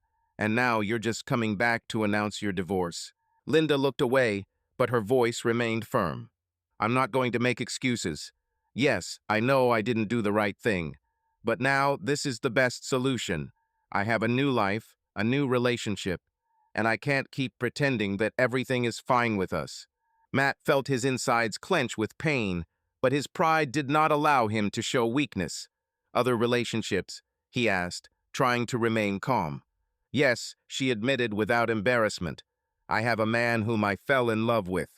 We've been together for several months now, and I want to stay with him forever. He also lives in London. Matt was silent, digesting what he had heard. My heart ached painfully, my head throbbed. And Sam, have you thought about your son? He finally squeezed out. He barely recovered after you left him. Do you want to finish him off completely? I'm sure Sam can handle it, Linda answered coldly. You are his father, after all. You can handle it. Besides, my old friend Emily is always here. She can help you. He winced as he caught the name, which she said so simply as if nothing had happened. Matt still didn't realize who Emily really was, but the name again struck a familiar note in his mind. What, do you know Emily? He asked, frowning. Linda smiled nervously, straightening her hair. Certainly. Emily Brooks studied with me. We were even in the same company for some time. Of course, I knew that she was your first love, but I didn't think that you would cross paths again. His wife's words struck him like lightning. Emily Brooks. Hi, Emily. Everything suddenly fell into place. Why her voice seemed so familiar to him, why he felt calm in her presence, why she volunteered to help him and Sam. But at the same time, pain came with realization. Emily knew all this time who he was, but was silent.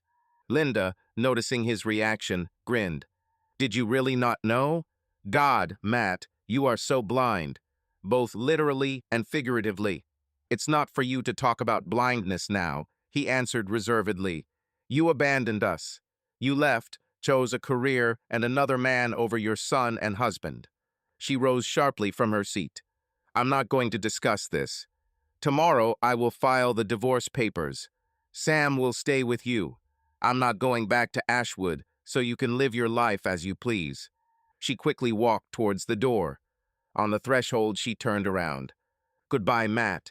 I sincerely wish you to find happiness with Emily. You deserve each other. The door slammed, and Matt was left alone in the silence of an empty house, feeling how everything that had once seemed stable was collapsing. In the evening, Sam returned home. Seeing his father sitting in the dark, he frowned. Dad, is everything okay? Why are you in the dark? Sit down, Matt said quietly, feeling that now he would have to destroy his son's already fragile world. Mom came today. Sam's eyes sparkled with hope. Is it true? And what? Is she back? Where is she? She wasn't here for long, Matt answered heavily. She wants a divorce. She won't come back anymore. She has a different life, a different person. The boy fell silent abruptly. His face turned pale and his eyes filled with anger and pain at the same time. She left us again, he said, as if spitting out every word. I hate her. I hate her for ruining everything. Sam, Matt tried to start, but the boy jumped up and walked sharply towards his room, slamming the door so hard that the house shook. Over the next few days, Sam almost stopped talking. He avoided communication even with Emily, although she still tried to come, cooked dinners, and tried to talk to him. But the boy became even more withdrawn and aggressive. Conflicts began again at school, grades fell again. He pushed away everyone who tried to approach him. One evening, Emily quietly asked Matt, "How are you holding up?" He looked up at her with a weary look. "I now know who you are, Emily. Why were you silent?" She shuddered and carefully approached him, taking his hand. "I was afraid that you would push me away when you found out the truth. I was afraid to destroy what we were able to build now. Matt sighed quietly, closing his eyes. You're the only person who didn't abandon Sam and me. I'm sorry that I didn't recognize you earlier. It's not your fault, she whispered. Now you know, I was always there, even in the shadows. Sam heard their conversation from behind the door and clenched his teeth, suppressing tears. He hated his mother for leaving, his father for his weakness, and himself for his loneliness. His teenage world was crumbling before his eyes, and he had no idea how to cope with this pain. The next day, Matt knocked on the door of his son's room. Sam, talk to me, please. Leave me alone, he shouted back. Everyone leave me alone. I hate you all. At that moment, Matt realized that he was now more than just a father going through a divorce. Now he was the only person capable of getting his son out of the hell in which he found himself. And no matter what happened, he had no right to give up. He slowly walked down the stairs, picked up the phone, and dialed Emily's number. Emily, we need your help. Sam has completely withdrawn, and I can't cope alone. She calmly replied, I'll be right there. When Emily crossed the threshold of their home again, she was ready to fight for their small, almost broken family. And although there were still many challenges ahead, she knew that she would not give up. Because deep down, Emily had long understood that Matt and Sam had become her family, and for the sake of her family, she was ready to do anything. One evening in early December, Matt was trying to make his own pasta in the kitchen, constantly bumping into chairs and clumsily handling the pan. In the last months after the eye injury, he had difficulty distinguishing the outlines of objects and oriented himself in space rather by memory and by touch. Suddenly, the kitchen door opened slightly and Emily looked inside. You're making too much noise with the dishes today, Matt. Everything is fine. Yes, he responded, raising his head at the sound of her voice. I just wanted to make dinner for Sam before he came. More precisely, I'm trying. Without saying a word, she entered and gently took him by the elbow, carefully turning him towards the sink. Look, here is a colander. Or rather, not look, but feel. He touched the plastic thing that stood on the edge of the sink with his hands and nodded. Thank you. I would have spent another 10 minutes looking for him. Together, we can get through this faster. Because Sam is going through a difficult period right now, his appetite comes and goes, but he needs to cook something normal. When the water boiled, Emily deftly poured in the pasta, stirred, and then turned to Matt. Maybe while I finish here, you can set the table. He hesitated. It's difficult to navigate without light and normal vision. But Emily had already led him to the cabinet, handed him the plates, and quietly indicated, Your table is 2 steps away to the right. Have you seen the napkins here? Take it by feel. And he, straining the remainder of his vision and memory of the arrangement of the furniture, stepped forward. I made a mistake by half a meter, almost hitting a chair, but I managed to cope. As a result, they prepared dinner together, and Sam appeared in the living room, silently turning his backpack in his hands. Yep, done. Well, let's go, Emily said, smiling at the boy. Sam nodded and sighed heavily, showing with all his appearance that Emily's presence was only a necessary measure. In fact, he got used to her care, but stubbornly did not want to admit, even to himself, that he had become attached to her. Such evenings began to be repeated more and more often, and Matt gradually learned to even enjoy the little things. At first, he felt shame and disappointment that he, a former military man, a strong man, was suddenly forced to accept constant help. But Emily seemed to let him know, this is not pity, but friendly support, which sometimes just needs to be accepted. He felt it was important for her to do something good for them. A couple of weeks later, Emily, noticing that old things were scattered around the house, suggested doing a little inventory. Let's remove everything unnecessary, because now that you can't see well, the less chaos there is, the easier it will be to move around. Matt agreed. Sam grumbled that he was being forced to work, but thanks to Emily's participation, he also got involved. He sorted through old textbooks, magazines, and boxes of paper trash, so they freed up a lot of space. It turned out that there were a lot of broken objects and unnecessary exercise equipment lying around the house, reminiscent of Matt's previous work. At the same time, spoiled or expired food was thrown out of the refrigerator. After cleaning, the rooms began to look more spacious, and both Sam and Matt felt a little freer in their souls. Gradually, small steps built a new sense of order and security. Every day between Matt and Emily, the same feeling that once connected them in their youth flared up more and more clearly. She was a widow for many years, and only rare memories of her husband resonated with quiet pain. But next to Matt and Sam, Emily again felt needed, alive, full of strength. She wanted not only to help this family, but to share their joys and sorrows, to be there as equals, and not in the role of a constant rescuer. Matt at first didn't understand what words could be found to express what was going on in his soul. On a physical level, he felt a slight tension every time Emily touched his hand, directed him to the table, served him tea, or simply straightened the collar of his shirt. But he was even more constrained by fear, the fear of being rejected, of becoming a burden, and perhaps of looking stupid, trying to revive old feelings. He didn't really know if Emily had forgiven him for the fact that they had lost contact all those years ago. In one of the conversations, when Sam went to a neighbor's house and the two of them were drinking coffee, Matt decided to talk about their common past. "Emily, I want to thank you so much for everything, and ask for forgiveness." She looked up at him with a warm gaze.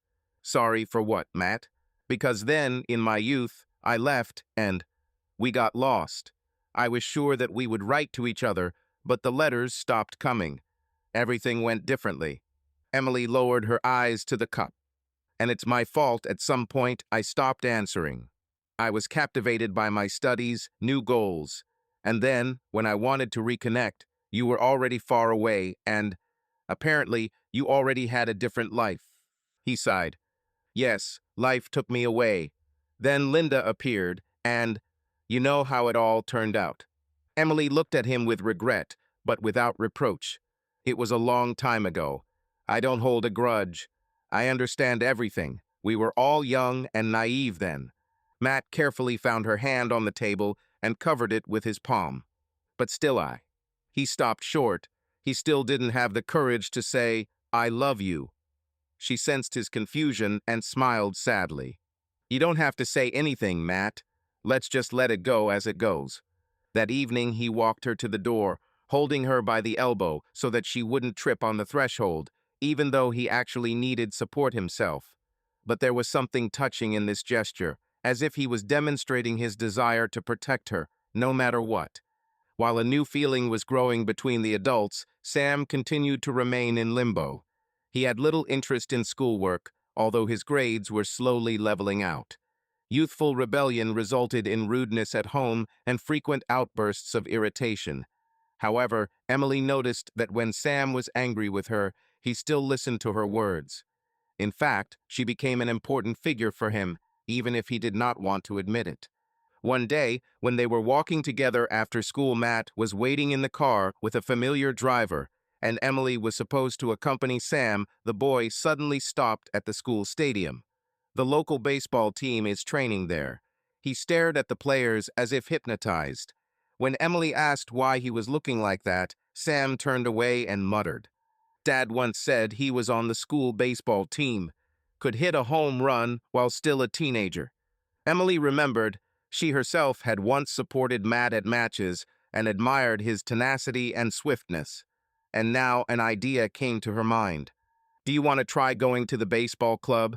Sam shook his head. "With such behavior and grades, they definitely won't take me there. And in general, it seems to me that my hands are in the wrong place." But there was disappointment in his voice, not firm confidence. Emily gently placed her hand on his shoulder. "You know, you may have accumulated a lot of aggression. Sports sometimes help to throw it out, but without harm to others. Maybe you could at least try to approach the coach." He only muttered something in response, but as he left, he turned around several more times, looking at the guys on the field. Emily could see that he wanted to plunge into the world of sports, perhaps to become closer to his father, who had once excelled in baseball. That evening, she told Matt about it. Sam seems to be interested in baseball. Maybe you can talk to him. Would you say this is a great game? Matt slouched slightly. I doubt he'll listen to me. Now he doesn't really perceive my words at all. But you are his father. He should know that you care about what he is passionate about. As a result, Matt decided to start a conversation. The meeting did not pass without some snarls from his son's side, but when Matt quietly told a couple of interesting stories from his past baseball youth, Sam's silent glance revealed that he was interested. These gatherings ended with the boy agreeing to go for a trial with the school coach. No one expected miracles, but the movement forward itself was a victory. Meanwhile, Matt continued to suffer from deteriorating vision. Doctors said a year ago that a full recovery would require an expensive and complex operation. At the time, he had neither the money nor the insurance to cover such costs. But Emily decided it was time to change the situation. She sat in her office at school, holding her late husband John's old insurance policies in her hands. She remembered that John had once mentioned a charity that paid for complex medical procedures for combat veterans. He himself donated part of the funds there, and after his death, part of the insurance payments was distributed among several funds. Emily decided to contact one of these funds with a request to help Matt. If we can provide all the documentation that he's a veteran, that he has a combat injury, and go through their request process, maybe they'll agree to take his case, she said to herself out loud. After several weeks of correspondence and phone calls, the foundation responded that it was willing to consider Matt Harper. Previously, they launched a consultation process with surgeons who collaborated with the foundation. When Emily told Matt that he had a chance to have surgery, he didn't even believe it at first. Are you serious? Doctors said that without surgery, I could go completely blind in a year or two. Yes, everything is serious. You need to collect a bunch of certificates and statements, then, if all the formalities are successful, you will be invited for an examination, and then, perhaps, they will pay for the operation itself. It's like a miracle, Matt muttered, groping for her hand. Emily, you're just a savior. I don't know how I can thank you. She just smiled quietly. You don't even need to say thank you. I'm not doing this out of self-interest. It's important to me that you live a full life and see the world the way you saw it before. Sighing, he squeezed her hand. I want to see you too. The real you, not a vague silhouette. Emily felt her heart quiver inside. She saw that there was deep recognition in these words, and she understood, if the operation was successful, then the future of Matt and Sam could change radically. The charity actually approved Matt's candidacy. The doctors set the day for the operation at the end of winter, when a window would be available in the corresponding clinic for complex interventions to restore vision. A week before the scheduled date, Emily helped Matt complete all the paperwork. Sam, having learned about his father's impending chance, was at first surprised and even alarmed. What if the operation was unsuccessful? What if his father went completely blind? But Emily and Matt tried to calm him down, explaining that the doctors were very experienced. The day before leaving for the clinic, Matt called Linda. He was not going to talk about the operation, but he considered it necessary to at least say that everything was fine with them. Linda answered the phone and was colder than ever. Matt, what do you need? Just wanted to say that Sam and I are moving on with our lives. Things are gradually getting better for him, so he decided to take up baseball. And I will soon have surgery. Operation. Which one? A drop of interest flashed in Linda's voice, but very distantly. On the eyes. There is a chance that your vision will return. Linda was silent for a few seconds, then said, Well, fine, I hope everything works out. There was no particular joy or participation in her voice. He realized that this news was unlikely to affect her. They said goodbye, and Matt, feeling achingly empty, hung up. But as he watched Sam fiddle with his new baseball gloves, he felt a quiet determination that everything they both needed was already here at home and not somewhere far away. The day of the operation came suddenly. Emily went with Matt to the clinic, since the foundation paid for both tickets and a hotel for the rehabilitation period. Sam decided to stay in Ashwood under the supervision of good neighbors so as not to miss school and training. He hugged his father tightly goodbye. "Dad, come back with your eyesight. I want you to see me hit a home run." Matt laughed and ruffled his son's hair. "I'm sure you'll beat him without me, but I will try to see everything with my own eyes." The operation itself lasted almost 3 hours. Doctors worked with the finest structures of the eye, restored damaged nerves, and corrected lenses. During this time, Emily seemed to be petrified with anxiety. She sat in the corridor, clutching a denim bag in her hands. The past and future were mixed up in her head. She was afraid, what if the operation wasn't successful and Matt was left in the dark forever? What if fate hits him again and he can't recover? When the surgeon finally came out to her, taking off his mask, his face was calm. "Everything went as we planned. Now he will need time to recover. Perhaps vision will return gradually." Emily closed her eyes, almost crying with relief. She wanted to know immediately whether Matt would be able to see her face, but knew that he would have to wait. He would have to spend the first 24 hours with bandages, and then another week to understand how the effect of the intervention would manifest itself. She was allowed into the ward 2 hours later. Matt was lying on the bed, his head wrapped in soft, transparent bandages around his eyes. Hearing her steps, he quietly called. "Emily." "I'm here," she whispered, squeezing his hand. "It's all behind us. The doctors said that everything went well. I feel like I'm in a dream. It's like everything is unreal. You need to rest. I'll be there." She sat down next to him, not letting go of his hand. At that moment, looking at his tired face under the bandage, she realized that she was ready to go through any trials with him, and he seemed to feel her closeness like an anchor and never let go of her hand until the end of the day. In the following days, Matt underwent rehabilitation procedures. Doctors changed the bandages, checked the reaction of the pupils, and injected special medications. At first, his vision was very unstable. He saw only vague light and spots of color, but could not focus on faces. Emily patiently helped him every step of the way, volunteered to fetch water, fed him when needed, and was not irritated by his imprecise gestures. Towards the end of the second week of rehabilitation, a decisive moment came when the doctor finally removed the bandages and asked Matt to open his eyes. In addition to Emily, there was also an assistant and an anesthesiologist in the room. Everyone held their breath. Now it will become clear whether normal vision has returned to him.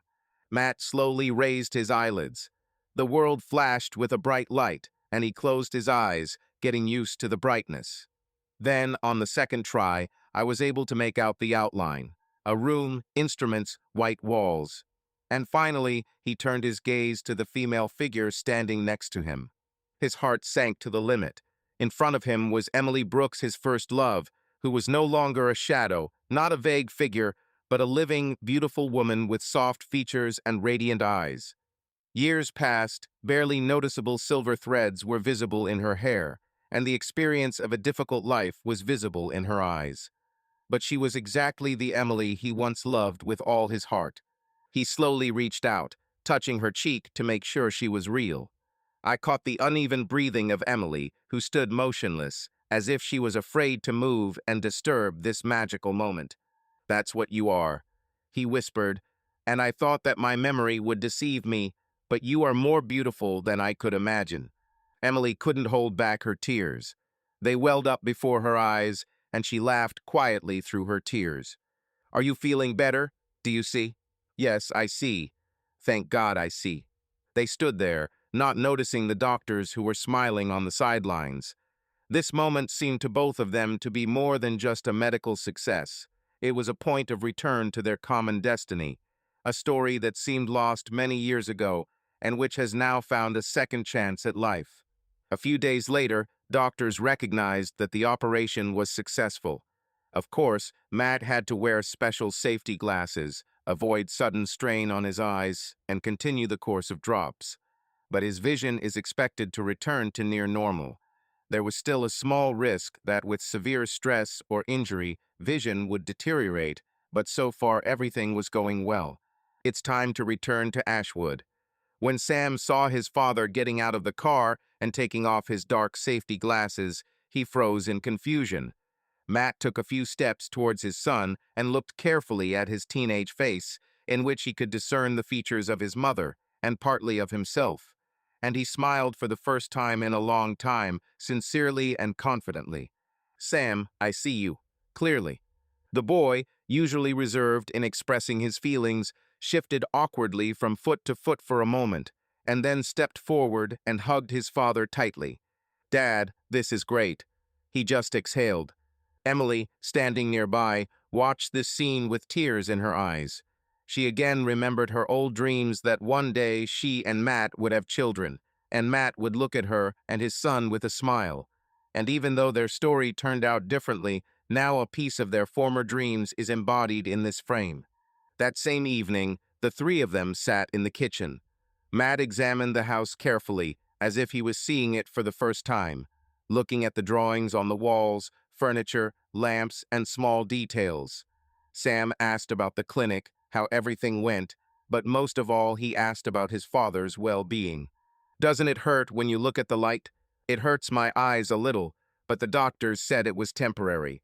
The main thing is that I am no longer in a fog." Then Sam said seriously, "Dad, thank you for not giving up. And Emily, thank you for helping him find this chance." Emily smiled tenderly and ruffled the boy's hair. "It's okay, Sam. Now a new page is opening for you and your father. And I'll be there if you don't mind." "I don't mind," the teenager muttered, shyly avoiding his gaze. But from the expression on his face, it was clear that in his heart he was happy. In the weeks that followed, life in the Harper household changed significantly. Matt no longer needed constant support with every step. He could go to the store himself and do small household chores.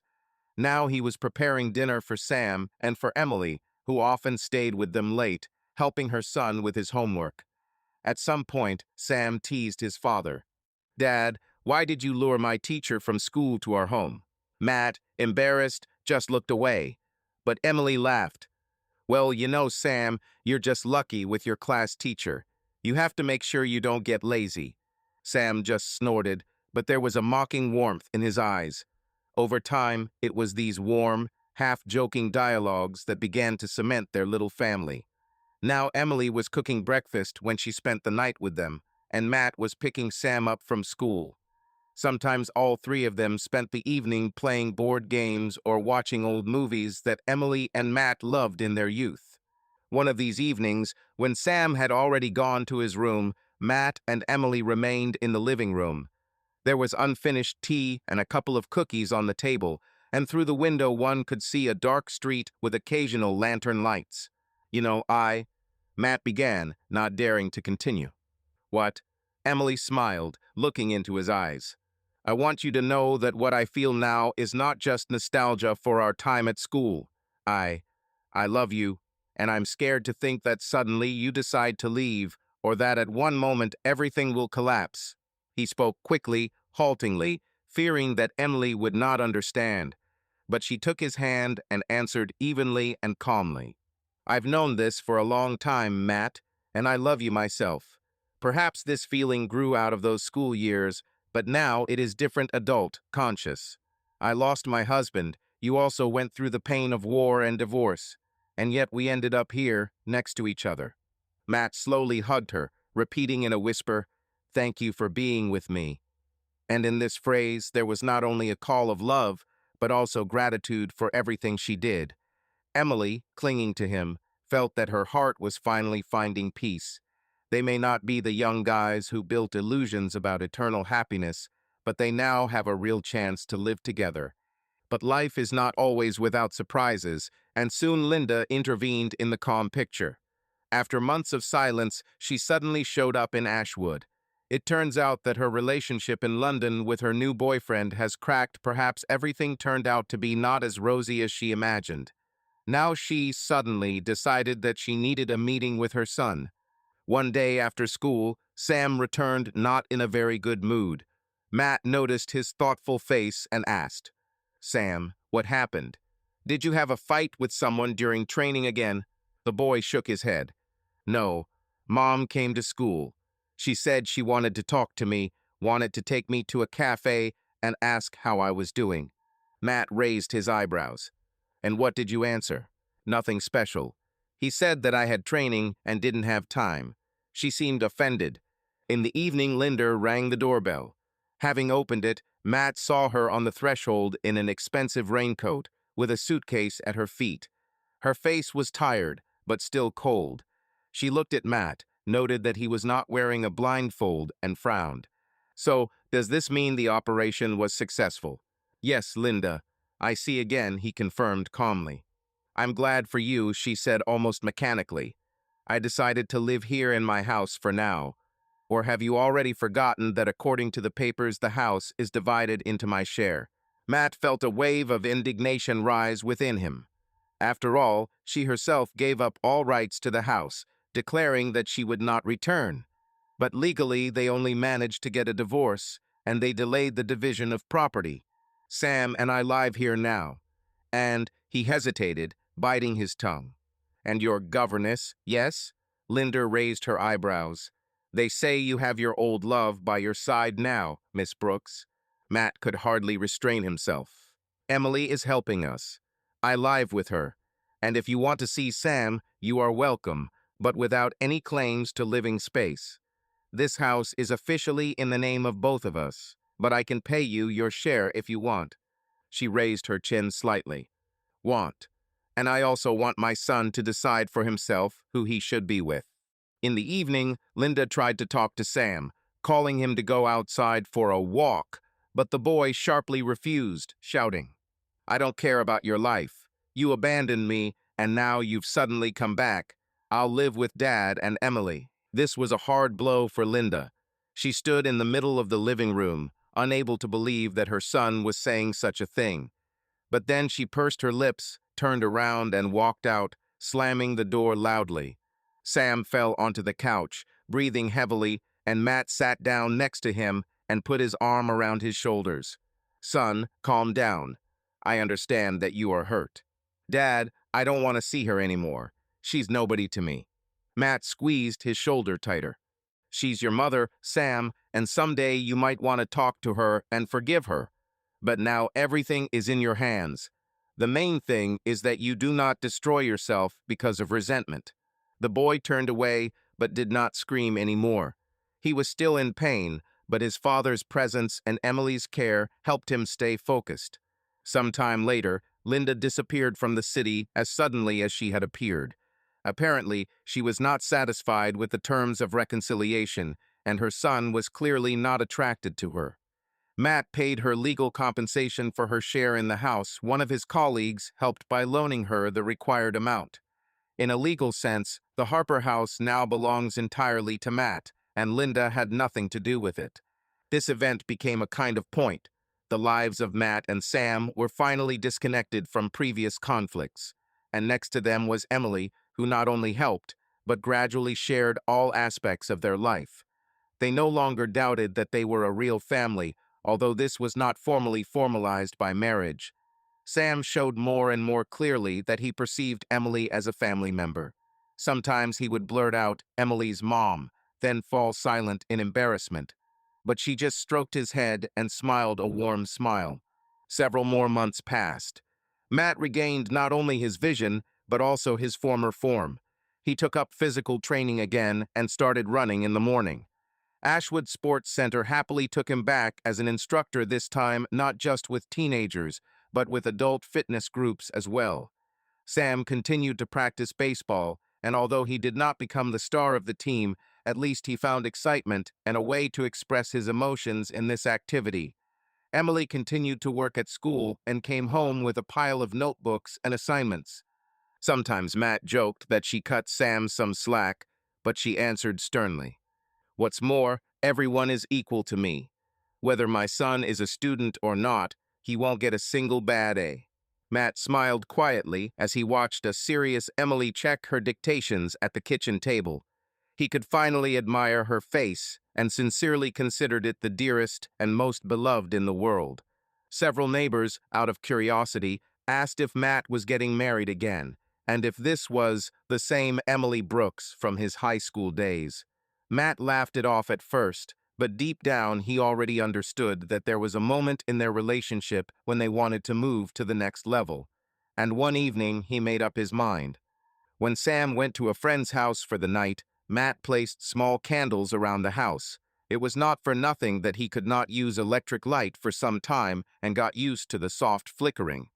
On the table is a modest dinner, prepared by him, pasta with vegetables, wine, and salad. When Emily came home from work, tired but still smiling, he met her at the door. "Take a seat, I have a little surprise." "Oh, Matt, you're scaring me," she said, laughing, but still let him take off her jacket and walked into the candle-lit living room. They dined almost in silence, exchanging glances and short, humorous remarks. Finally, Matt pushed the plate away, pulled out a small velvet case from his pocket, and, opening it, handed it to her. "I know that we have been living together for a long time, but I want to make it official. Emily Brooks, will you marry me?" Inside the velvet box lay an elegant ring with a small stone. Emily froze for a moment, and then tears welled up in her eyes. "God, Matt." She looked up at his face, where a touching hope shone.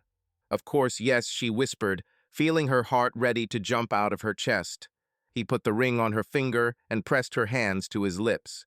Everything was modest, without unnecessary pathos, but at that second they both felt that souls that had once been torn apart by life had finally united. Now they not only had a common home, but also a common future. Sam, having learned that his father had proposed to Emily, reacted in a peculiar way.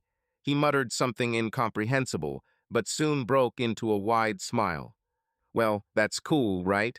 Maybe now the school will stop asking what my family affairs are." In his heart he was glad, because Emily had long become almost a mother to him. He did not resist when she suggested choosing a suit together for the upcoming ceremony, and Matt himself, although he would have preferred a quiet celebration, agreed that they could have a small wedding ceremony at a local church, and then invite close friends for dinner. The ceremony was simple, but very emotional. A dozen guests, mostly Matt's co-workers and Emily's friends from school, plus a few friends from around town. Sam stood next to Emily and his father, looking at everything with inner pride. Seeing Emily's white dress not fluffy, but elegant, Matt was again struck by how much fate had changed in recent months. Once he lay in the hospital, almost blind, lost, thinking that his life was over. And now he looked into the bright eyes of the woman he loved and felt confident in the future. When it was time to exchange vows, Emily said quietly, "Matt, we once promised each other a lot in our youth when we did not understand the weight of the world. Now we are adults and we know how cruel the world can be. But I promise that I will share his joys and sorrows with you, as we have done in recent months. And I am grateful to you for letting me into your heart again."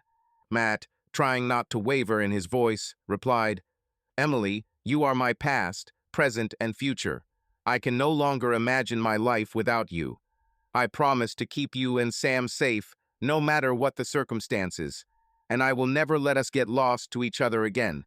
They exchanged rings, and the guests quietly applauded under the arches of the small church. The smile on Sam's face was the most sincere he had seen all year. He looked at them and thought with relief that now he had a real, strong family in which he was loved and where he was loved. After the ceremony, they walked outside together, where the winter sun brightly illuminated the snow-covered streets of Ashwood. This was the same city in which their youth began, and now a new round of adult life began. Sam, his father, and Emily got into the car to go to a small restaurant for a holiday lunch. Next to her on the seat lay Emily's bouquet white lilies and eucalyptus branches, the delicate, slightly bitter aroma of which reminded that in life there is a place for both pain and beauty. On the way, Sam's phone rang. He saw Linda's number on the screen, paused, sighed, and declined the call. He didn't want to now darken this day with memories of his mother, who made her own choice. Maybe someday he will find the strength to talk to her, but definitely not now. Leaning towards the window, he smiled and looked again at the happy faces of his father and Emily, who were exchanging jokes about something. On the street corner were the familiar Ashwood neighborhoods where Matt had once run with his friends. Now it was as if he was rediscovering the world thanks to his restored vision. In the background stretched the road to the river, to those places where he and Emily, as children, hung decorations from multicolored foil on trees and talked about the future, which seemed infinitely distant to them. But this future has arrived, and despite everything, they are together again. The car moved on. Matt was holding Emily's hand, and from behind Sam was looking at them with a faint grin. The new family was heading towards a new life, where there were many uncertainties, but they were bound by faith in each other. They experienced loss, separation, and pain, but managed to find themselves again, find love, and fill the house with light. And even though there were still many trials ahead, now each of them knew that together they would cope with any difficulties. And so began their new chapter, a chapter where Matt and Emily walked hand in hand, reclaiming what had once seemed like a lost dream. Now it was no longer youthful love, but a mature, hard-won feeling, cemented by common memories and concern for Sam. And Sam learned to forgive the world, learned love and friendship, thanks to both of them. Yes, life will never be perfectly smooth, but there will always be a place in it for quiet family happiness, in which the past, present, and future converge at one point, at the point where hearts beat in unison. Subscribe to our channel so that your love doesn't cheat on you, and go ahead and listen to the next story, because this story is nothing compared to the next one. If you're under 18, don't even think, click to the next one.